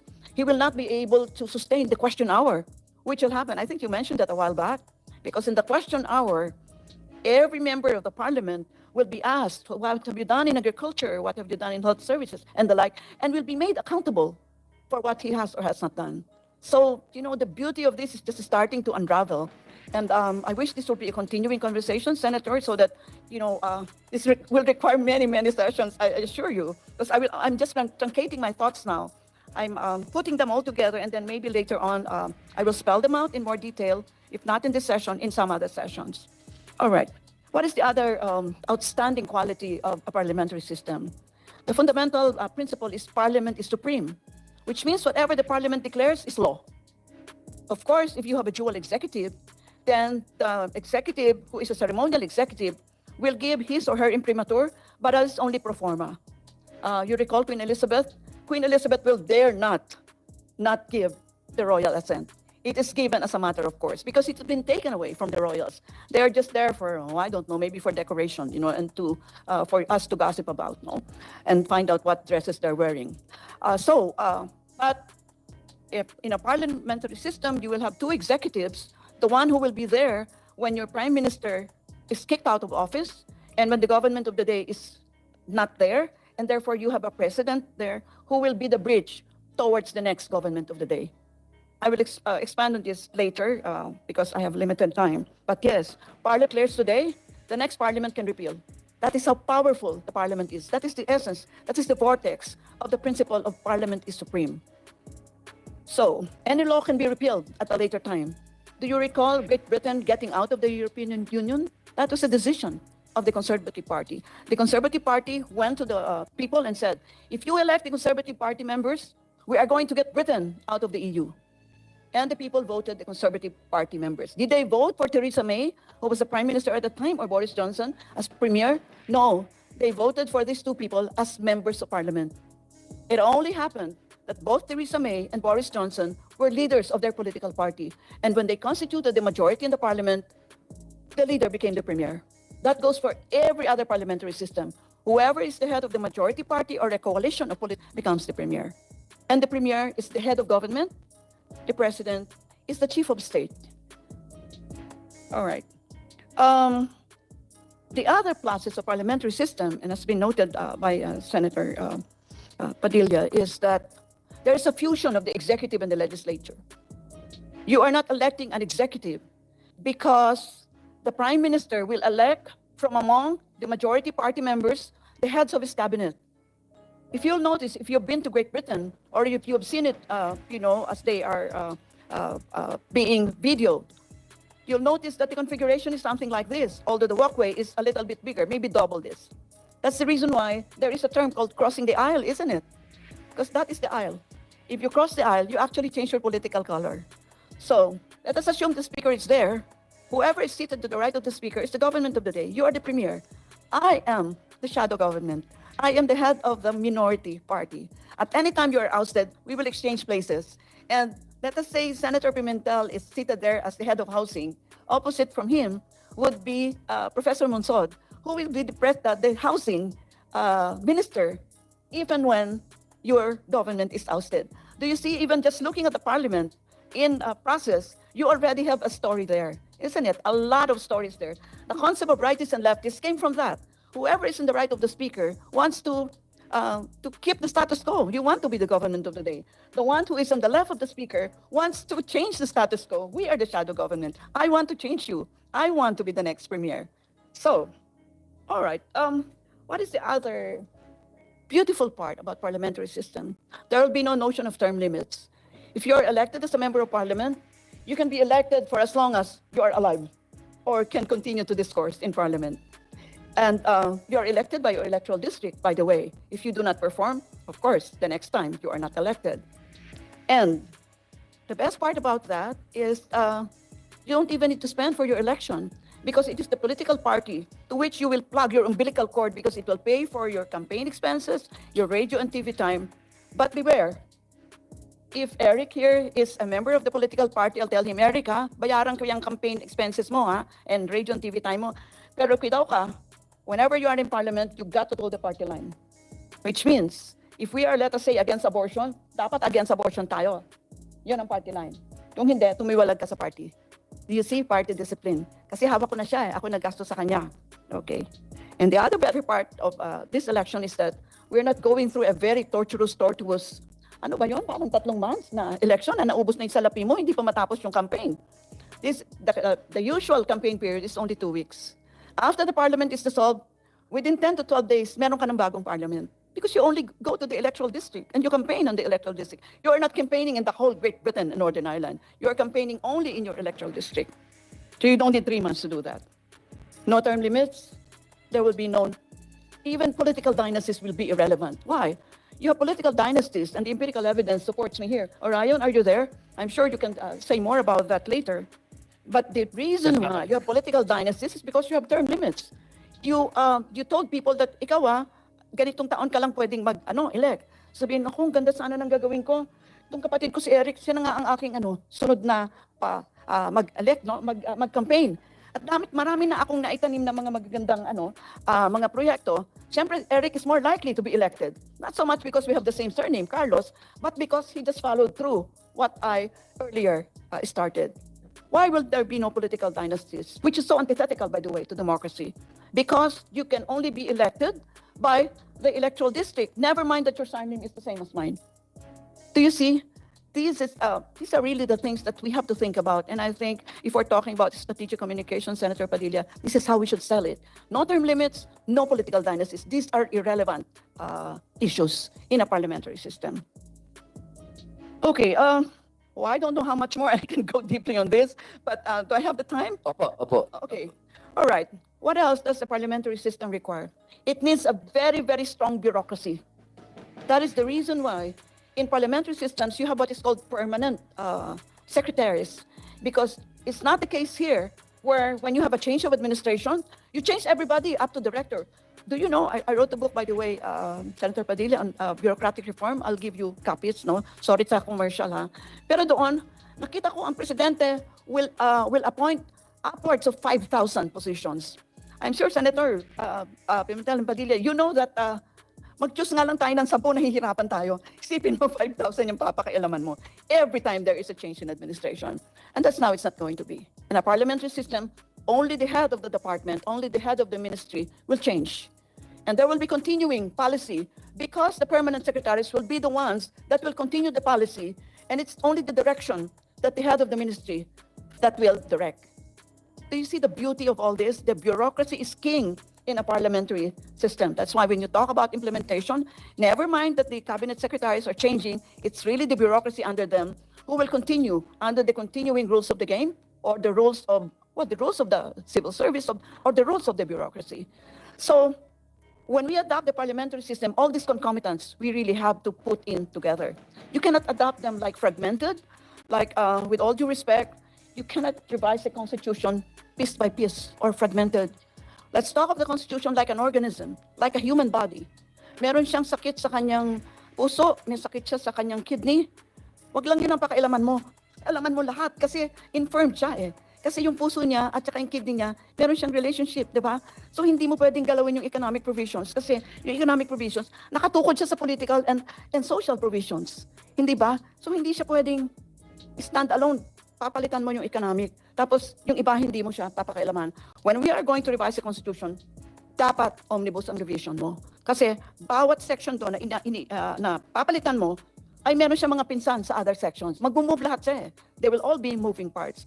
So, I'm sorry, I apologize if I go against the notion that you can in fact revise the Constitution piecemeal, you can't. Otherwise, we will be wasting our time. And some of the time, we will again revise the Constitution. And we don't like to do that. You know, revising the Constitution is not like suddenly, you know, we scratch our head. Sa Ligang Batas po natin yan. It's the basic law of the land. It is not revised willy-nilly. It's not as if, you know, ganito yung kapritsyo natin ngayon, we change it. No, we don't. We're changing it because we want structural change. We want structural change because we want behavior change. I think I shall conclude at that point. Thank you. Maraming salamat po sa aming kalihim. Napakaganda po ng inyong pagpapaliwanag, lalong-lalo na po doon sa usapin na magkaharap na yung dalawa. Hindi po nagtataguan. Napakaganda po noon. Kasi yun po ang gusto ng ating mga kababayan, na gusto nila, marinig nila na sa bibig mismo ng mga pinuno nila kung ano yung mga plano nila ng harapan. Hindi po pwede na dadaan pa muna sa media, kanya-kanya munang pagalingan sa media, kanya-kanyang banatan doon, pero hindi naman sila nagkakaharap. Napakaganda po talaga noong harapan na nandiyan yung shadow government, nandoon yung ruling, sige, banatan kayo dyan. Yun po sana ang gusto natin na mangyari para yung ating mga kababayan ay hindi nangangapa. Tungkol naman po doon sa may I immediately react to that? Okay, that's a very good point. Because during the question hour, the Prime Minister, in fact, together with government of the day, we say government of the day because at any day they can be ousted. That's the reason why we use that term. The government, in fact, can stake the life of his government on a question of policy. Policy X, for example. No? And when he stakes the life of his government on a question of policy and he does not get the vote, he will be ousted. That's one other great part about parliamentary system. Opo, ibig niyo pong sabihin, hindi kailangan ng people power. No, you don't need people. You just oust him.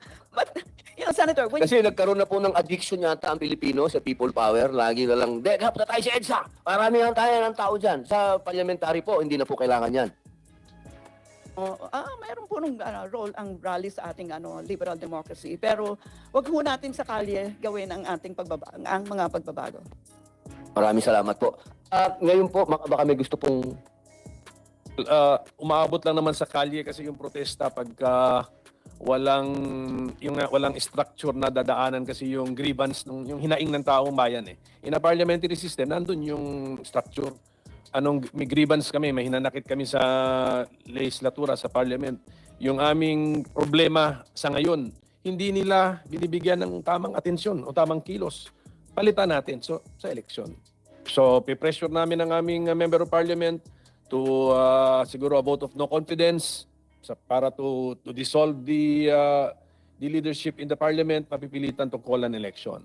And then hopefully the election will reflect, makita ng election yung sentimiento ng taong bayan. Kaya importante rin na clean and honest elections dapat. So tama, tignan natin yung mga bayan, mga bansang yon na talagang inatibay na nila yung electoral system nila, pinagkakatiwalaan nila ron at saka walang insentibong mandaya ron because yung taong bayan na mismo ang susuka ka o mandaraya ka sa eleksyon or you will be ostracized and forever remembered. So, sanctity yun. Kasi yun ang paraan eh. O, yun ang paraan ng pagbabago eh. So yun po yun. So para sa akin, yung parliamentary system reflects the needs of the society at the present time. Kasi kung hindi mo sinasagot yun, you do not belong to parliament. You will be ousted in an honest election reflecting the will of the people. Kaya yung mga patago-tago na member of the cabinet or of the government, magiging permanente na yung pagtatago nila kasi hindi na sila magiging member of the government. They will be ousted, yun nga sabi, through an election reflecting the will of the people. Yun po. So marami po itong marami talagang kailangan natin, pagbabagong kailangan gawin. Tapos yun na, since posible yung government of the day matanggal at any time, kailangan may matibay pa rin yung gobyernong naiwan. Kasi meron yatang possibility, Secretary, no, na that there's a period of time that there is no government of the day formed yet, ganun. So, That's the reason why you have the ceremonial president to bridge over. yes, so that's why matibay yung bureaucracy. Kasi even without a head to give the direction for the moment, tuloy ang gobyerno, existing ang gobyerno. So, these are many features, Mr. Chairman, na pagandaan talaga natin lahat ng mga yan. So, thank you po, thank you. Napakaganda po. Kasi kakapangyari lang po niyan sa UK na kailan lang kay Boris Johnson ba? Boris, di ba? Na nagkaroon sila ng eleksyon, nanalo nga siya, pero ang nangyari, tinatanggal siya pinag-resign siya dahil medyo may mga iskandalo siyang ginawa, COVID, pero tumutoma-toma siya, nagalit ang tao pinag-resign siya, nag-eleksyon.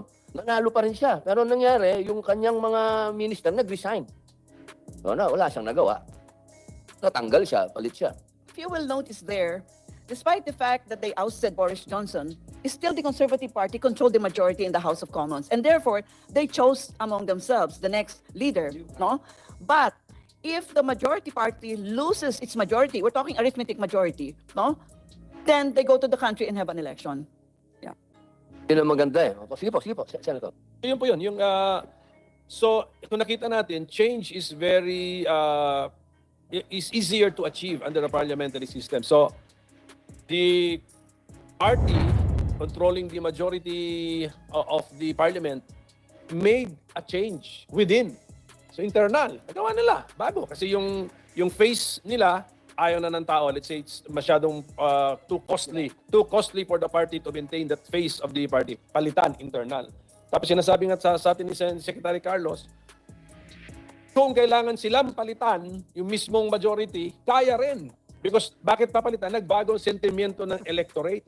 Hindi na kayo ang representative, na tamang representative sa panahon na ito. Maybe sa last election, totoo. Nagbago. So nagbago ang sentimiento namin, papalitan. So, ganun po. So, I mean, napakaganda if we are after a structure which will allow changes in the government to be made easier because the structures make it possible. So, napakaganda. And then kung ganyan nga, you're a member of parliament, you're the persons running the government, parati kang on your toes. So pati yung change in behavior nga sinasabi ni Secretary Carlos, on your toes. Hindi yung katulad kahapon na na-atake ni Senator Villar na ang tamad nyo, ayaw nyo magtrabaho. O, gano'n. So, change of behavior on your toes parati. Di ba? Kasi kahapon, ma'am, ang excuse na nabibigay, we are a member of the board. The board, this is the board decision. We need approvals, 2 to 3 levels of approvals. Ganun yung kahapon na excuses na nabibigay. So, you are not on your toes. In effect, kung tutuusin, the whole structure is not on your toes kasi you can tuturo you can ipasa mo yung bola pasa mo yung blame which is also lumalabas doon sa ating Blue Ribbon kay Senator Tolentino na excuses din, pasa rin ng bola. Gusto nga niya manood daw ng Gilas, nag-investigate siya ng Blue Ribbon, nakapanood din siya ng basketball game. Kasi anong napanood niya? Puro assist, pasa bola. The blame game, the pointing, the finger pointing, gano'n nangyayari.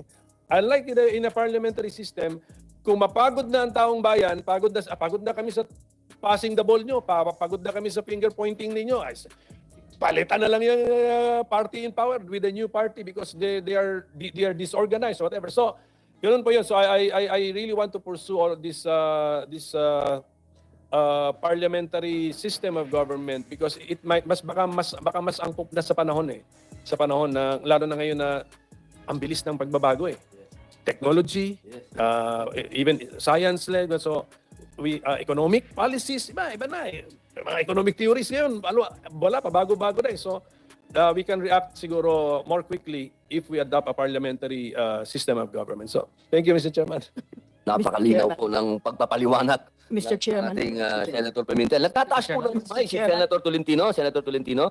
Opo, first I'd like to congratulate Professor Carlos for that very substantial statements made a while ago. Secretary Carlos and I have known each other for years, hindi naman siguro decades. And I congratulate her for elucidating some items that should have been at the forefront of national discussions years ago. Mr. Chairman, allow me to quote something that I stumbled upon. I was there during the National Heroes Day celebration in La Union a week ago, or last Monday. And it so happened that one of the greatest sons of La Union is a former senator Camilo Ocias from La Union. And Camilo Ocias, in February 2, 1962, made the same assertion like what our chairman is saying, or even Senator Pimentel. And if I'd like to have this recorded again for the second time, and I quote, Mr. Chairman, if you'll allow me, Senator Primicias had a privileged speech in 1962, and the gist is this: what kind of government should we have? The question was answered by the Malolos Convention when they included in the preamble of that document, and I quote from memory, this is from Senator Ocias, I was not yet born then, El gobierno de la república es popular, representativo, alternativo, y responsable. These adjectives used in that phraseology need not be explained. We know what a gobierno popular should be, namely one rooted in the will of the people.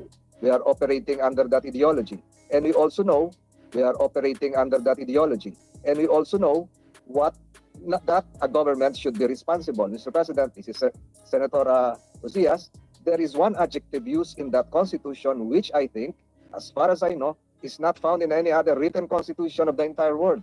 I refer to the adjective alternativo. There are no written precedents or jurisprudence on this matter. We can only imagine that those fathers of the Malolos Constitution did envision, and I dare say that they included that adjective as a rebellion against hereditary monarchy, wherein the son of a king or emperor, merely in virtue of accident of birth, may ascend to the throne upon the death of the occupant of that monarchical government. I believe, against Senator Ocias, that it was an expression of the conviction of the Filipino people that there must be periodic change. Ito po yung sinasabi ni Senator Pimentel kanina. There must be periodic change. Turnuhan in the national language. A government nga masukat-sukat in the Ilocano language. Now we are operating under that. That was during the time of the speech of Senator Primicias. Mr. President, I think the proceedings today is very timely because during that period, they talk about the upper house and the lower house called Cámara Alta and Cámara Baja.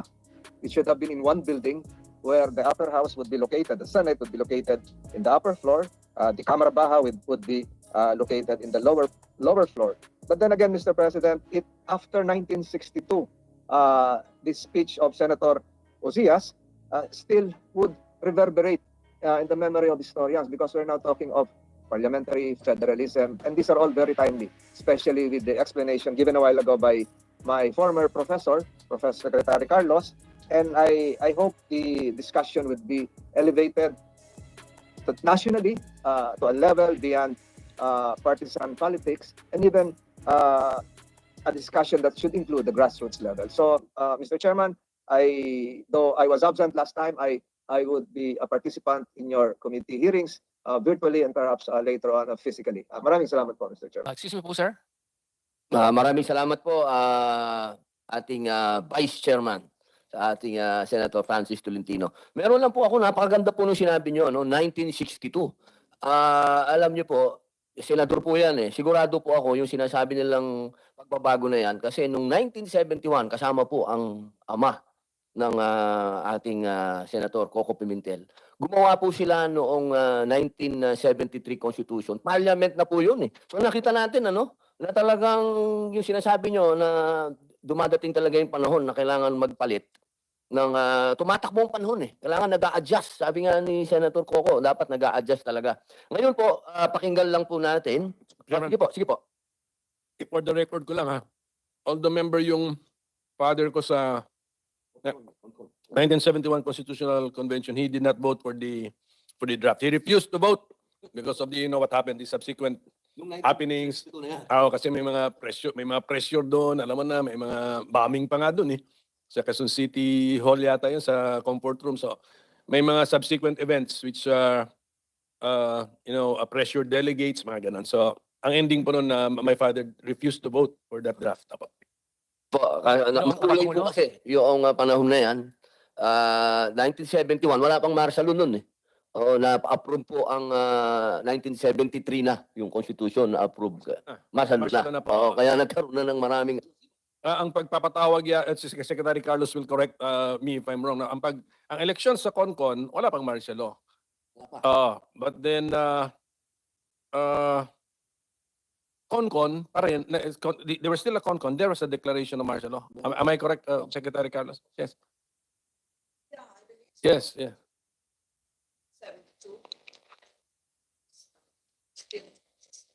Time. Yes, ganun yun. So, ano pa sila eh, nagkakadimandahan pa sila noon. so yun po yun. So, imagine niyo na lang when you are now asked to vote for a draft, and then it was under a martial law situation. So, maraming influences po,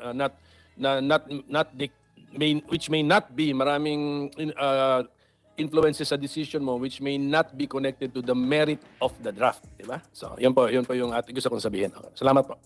Okay, maraming salamat po, Senator Pimentel. Meron pong gustong magdagdag si Ma'am... Ako po, sir. Kanina pa po ako. Sandali lang po. Ma'am Sulita Monsod. Ma'am, kayo pala yan. Kanina kasi Ma'am, kamusta po? Long time no see. Opo, salamat po at...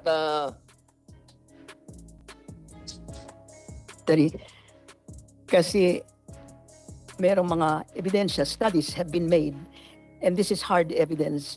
Alam niyo ba na only two countries, in the period from 1962 to 1998, only two countries changed their form of government. There was Cyprus in 1970 and Sri Lanka in 1978, because it's very hard. And both of them shifted from parliamentary to presidential. That is the situation. Now, I have a rebuttal to that. Sandali lang po. That is a fact. Mr. Orayon, sandali lang po. Tatawagin po kayo. Please lang po. It's not putting an argument. Sir Orayon, please po. Makikiusap lang po sa inyo ang committee. Always address the chairman. That is a fact. I mean, please. All right. Okay. Mr. Chairman, No, I'm just trying to give the empirical findings. Mr. Chairman, This is not subject to argumentation. This is a fact. If you Mr. don't want me Chairman, to point give of you order. facts, Mr. Chairman, no point of problem. order. At least we should allow Ms. Monsod to finish her statement before any other resource person can butt in. That's Yes, Vice Chairman. Opo, maraming salamat po pa. Tuloy po, ma'am. Opo. I'm trying to get back.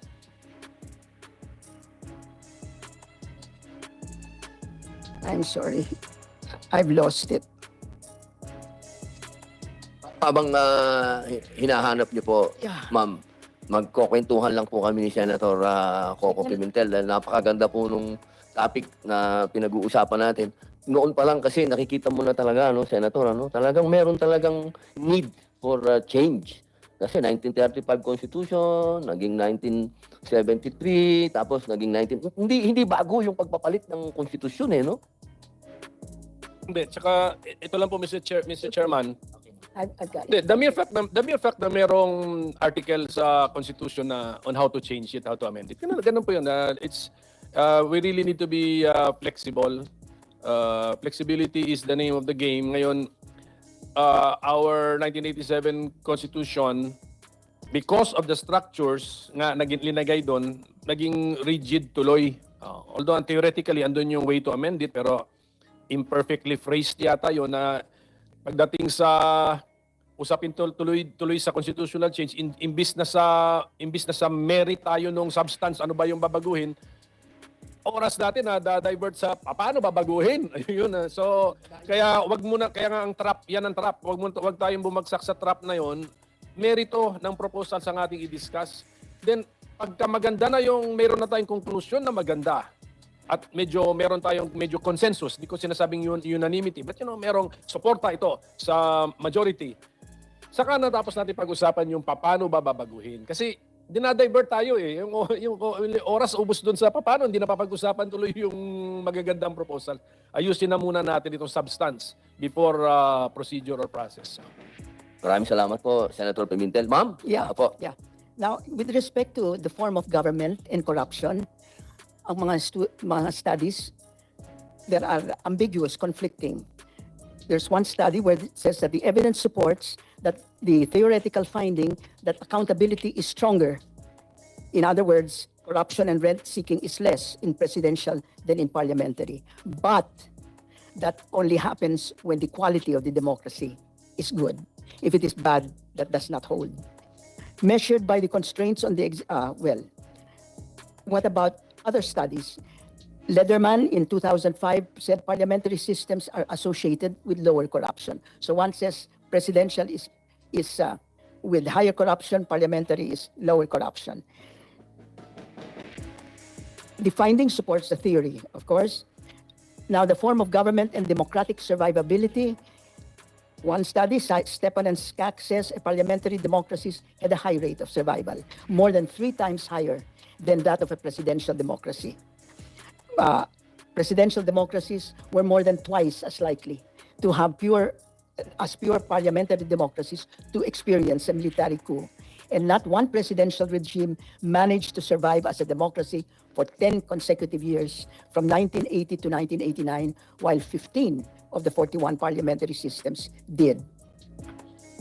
However, that study was criticized severely by another study which said that no evidence that constitutional type has had any significant bearing on the success of third world experiments in democracy. And there is no statistically significant difference between breakdown rates of presidential and parliamentary. In fact, the selection of successful parliamentary democracies was biased against Latin America in favor of Africa. So here are studies done empirically to test the experience of these forms of democracies, and this is their findings. Now, this is an empirical finding on the form of the government and government spending. Parliamentary democracies have larger government spending. The shift from parliamentary to presidential would reduce the total size of government spending by about 5% of GDP in the long run. Spending also grows much faster in parliamentary forms, and this is according to Person and Tabellini. More on government spending. A new majoritarian and presidential democracy cuts government consumption by almost 2%, while a new parliamentary democracy raises it considerably. The difference between the two forms of government is highly significant. Meaning to say, that difference is not zero. Now, with respect to, this is more empirical evidence with respect to form of government and structural reforms, defined as openness, protection of property rights. And the studies show that there is a large and significant correlation between parliamentary proportional democracy and structural reforms. There is and another study says that there is significant correlation between parliamentary systems and openness. But with respect to the government and economic performance, the form of government and economic performance, there is no significant effect of parliamentary system on economic performance as measured by per capita GDP, total factor productivity, and labor productivity. That is one study. And another study says a new parliamentary democracy grows 1.5% less than a new presidential democracy. These are the empirical facts that come out of studies. So In summary, there is conflicting empirical evidence as to which form of government will lead to lower corruption. That is, there is conflicting evidence as to whether constitutional type has any significant bearing on the survival of democracies. But the evidence is pretty strong that presidential regimes have smaller spending, meaning to say government spending as a percentage of GDP than parliamentary regimes. And a parliamentary system is systematically correlated with structural policies. But a parliamentary system has no significant effect on economic performance. And the sixth takeaway here is a new presidential system grows faster than a new parliamentary system. This all come from studies. No argument on my side. These are what comes out. All right? Okay. Sige po, Just a question. Were those conclusions your conclusions or conclusions of a study? No, these are the studies. Study? Sige. Yes, I think these are. So around six, no? Six They are major. my conclusions. Yeah, okay, not that's at you all. just read the study. So nakuha ba ng stenographer natin yung the name of the study? So we can These are several studies. These are a whole. several studies, several but you listed the 6 conclusions. From those several studies. Yes, from those several studies. So thank you for Just summarize. yes, thank you for summarizing the studies for us. Yun lang yung kinaklaro ko. Salamat po. Maraming salamat. Tapos na po kayo? Yes. Apo, meron lang pong sasabihin si Secretary Clarita Carlos. Yes, thank you very much. I would like to compliment my colleague, Professor Monsod. We're colleagues at the University of the Philippines. I at the Department of Political Science and Professor Monsod at the School of Economics. I complimented her because she presented empirical evidence, which were done by social scientists in regard to which type of structure would enable us to reach the desired result. There is no doubt that if you will notice, some of them are conflicting results. Yes, and as it should be. As it is in the nature of social science research. Mainly because social scientists, including economists who are social scientists, use different variables to test, and they also have different levels of confidence when they test. And so when Professor Monsod talks about no statistical difference, it simply means that whatever difference that you're seeing is happening by chance. But when she says that there is a very high correlate, that means that they are moving in certain kinds of direction, which in fact are related to each other. This would be for the benefit of those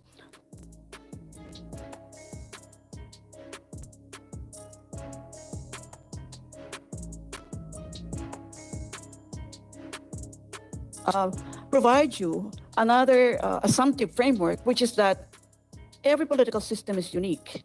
While it is true that we're able to detect patterns among them, it's not always the case that countries are comparable, because they're mostly not.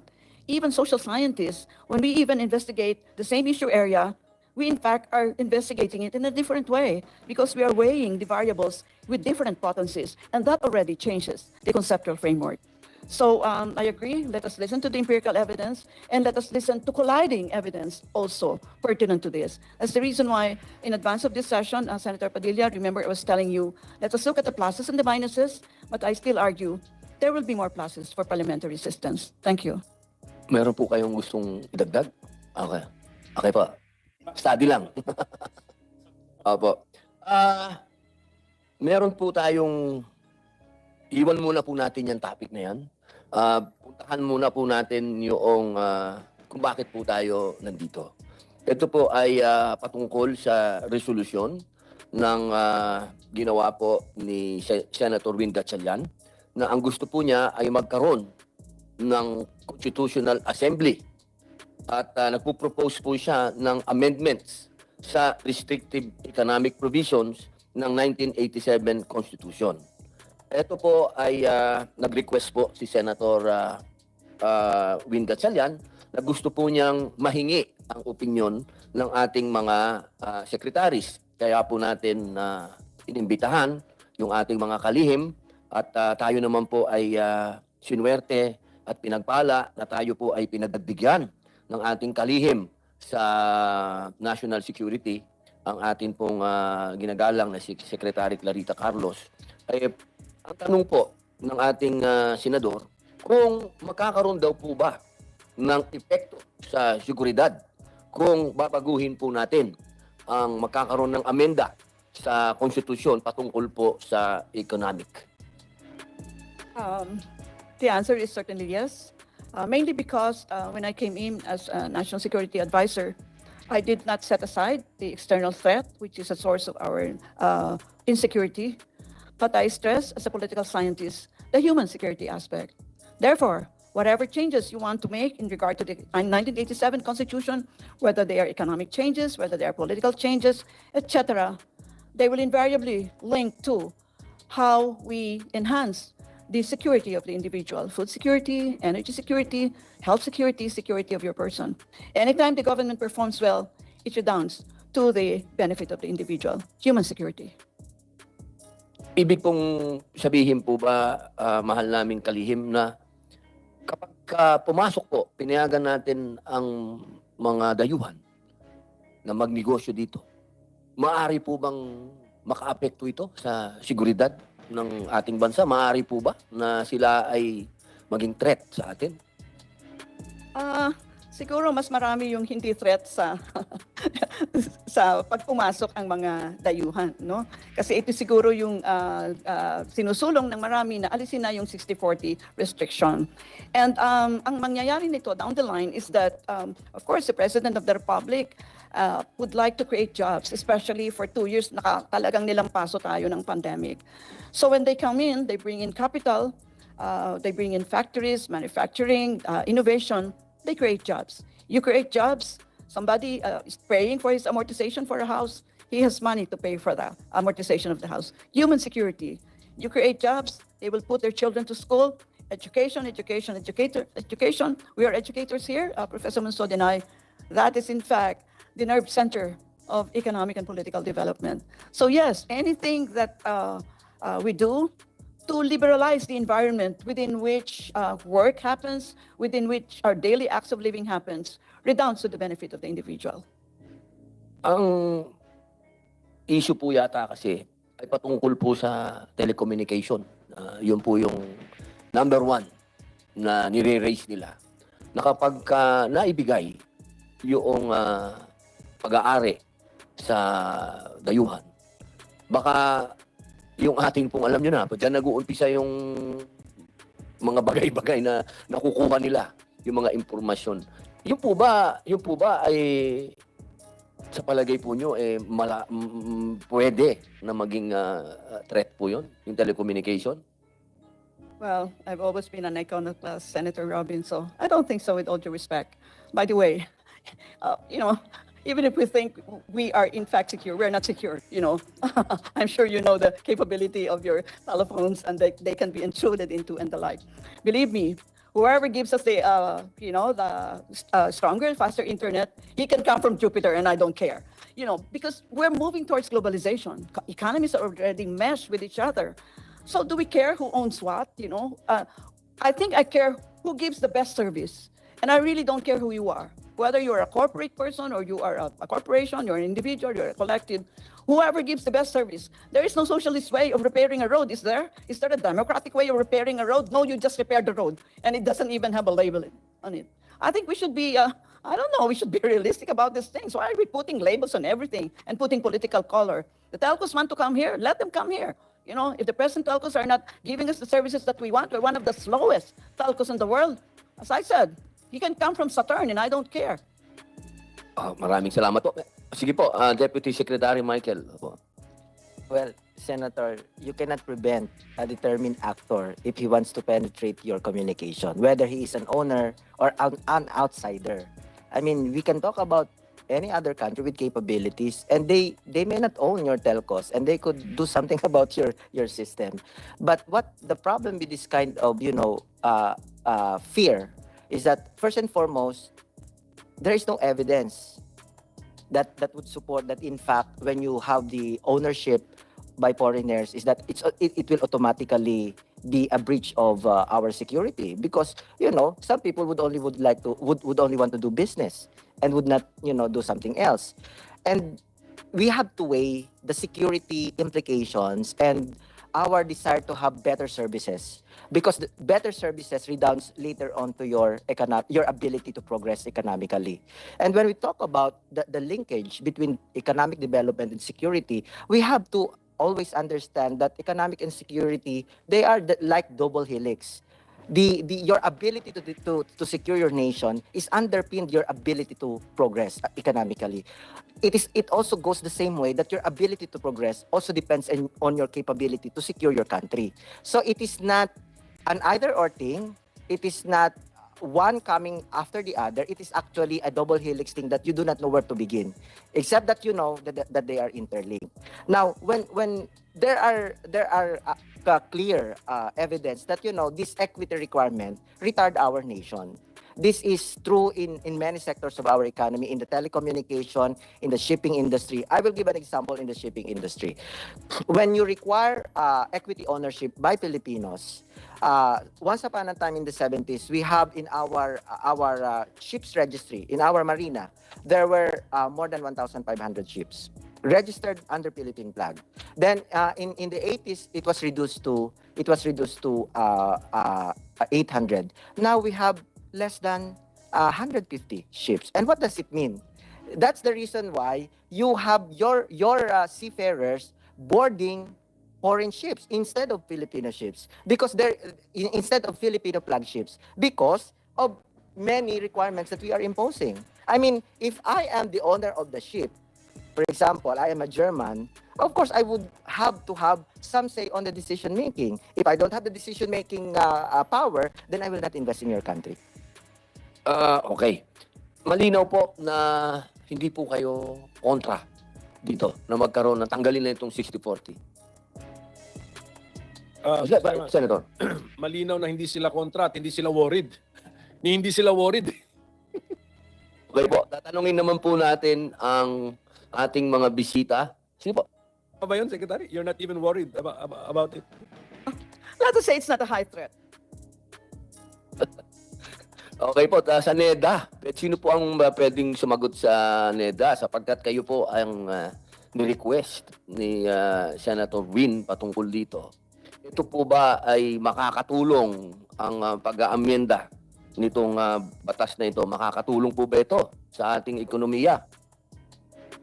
Marami pong salamat to the Honorable Chairman, Senator Robin, and the members of the committee, Senator De La Rosa, Senator Tolentino, Senator Pimentel.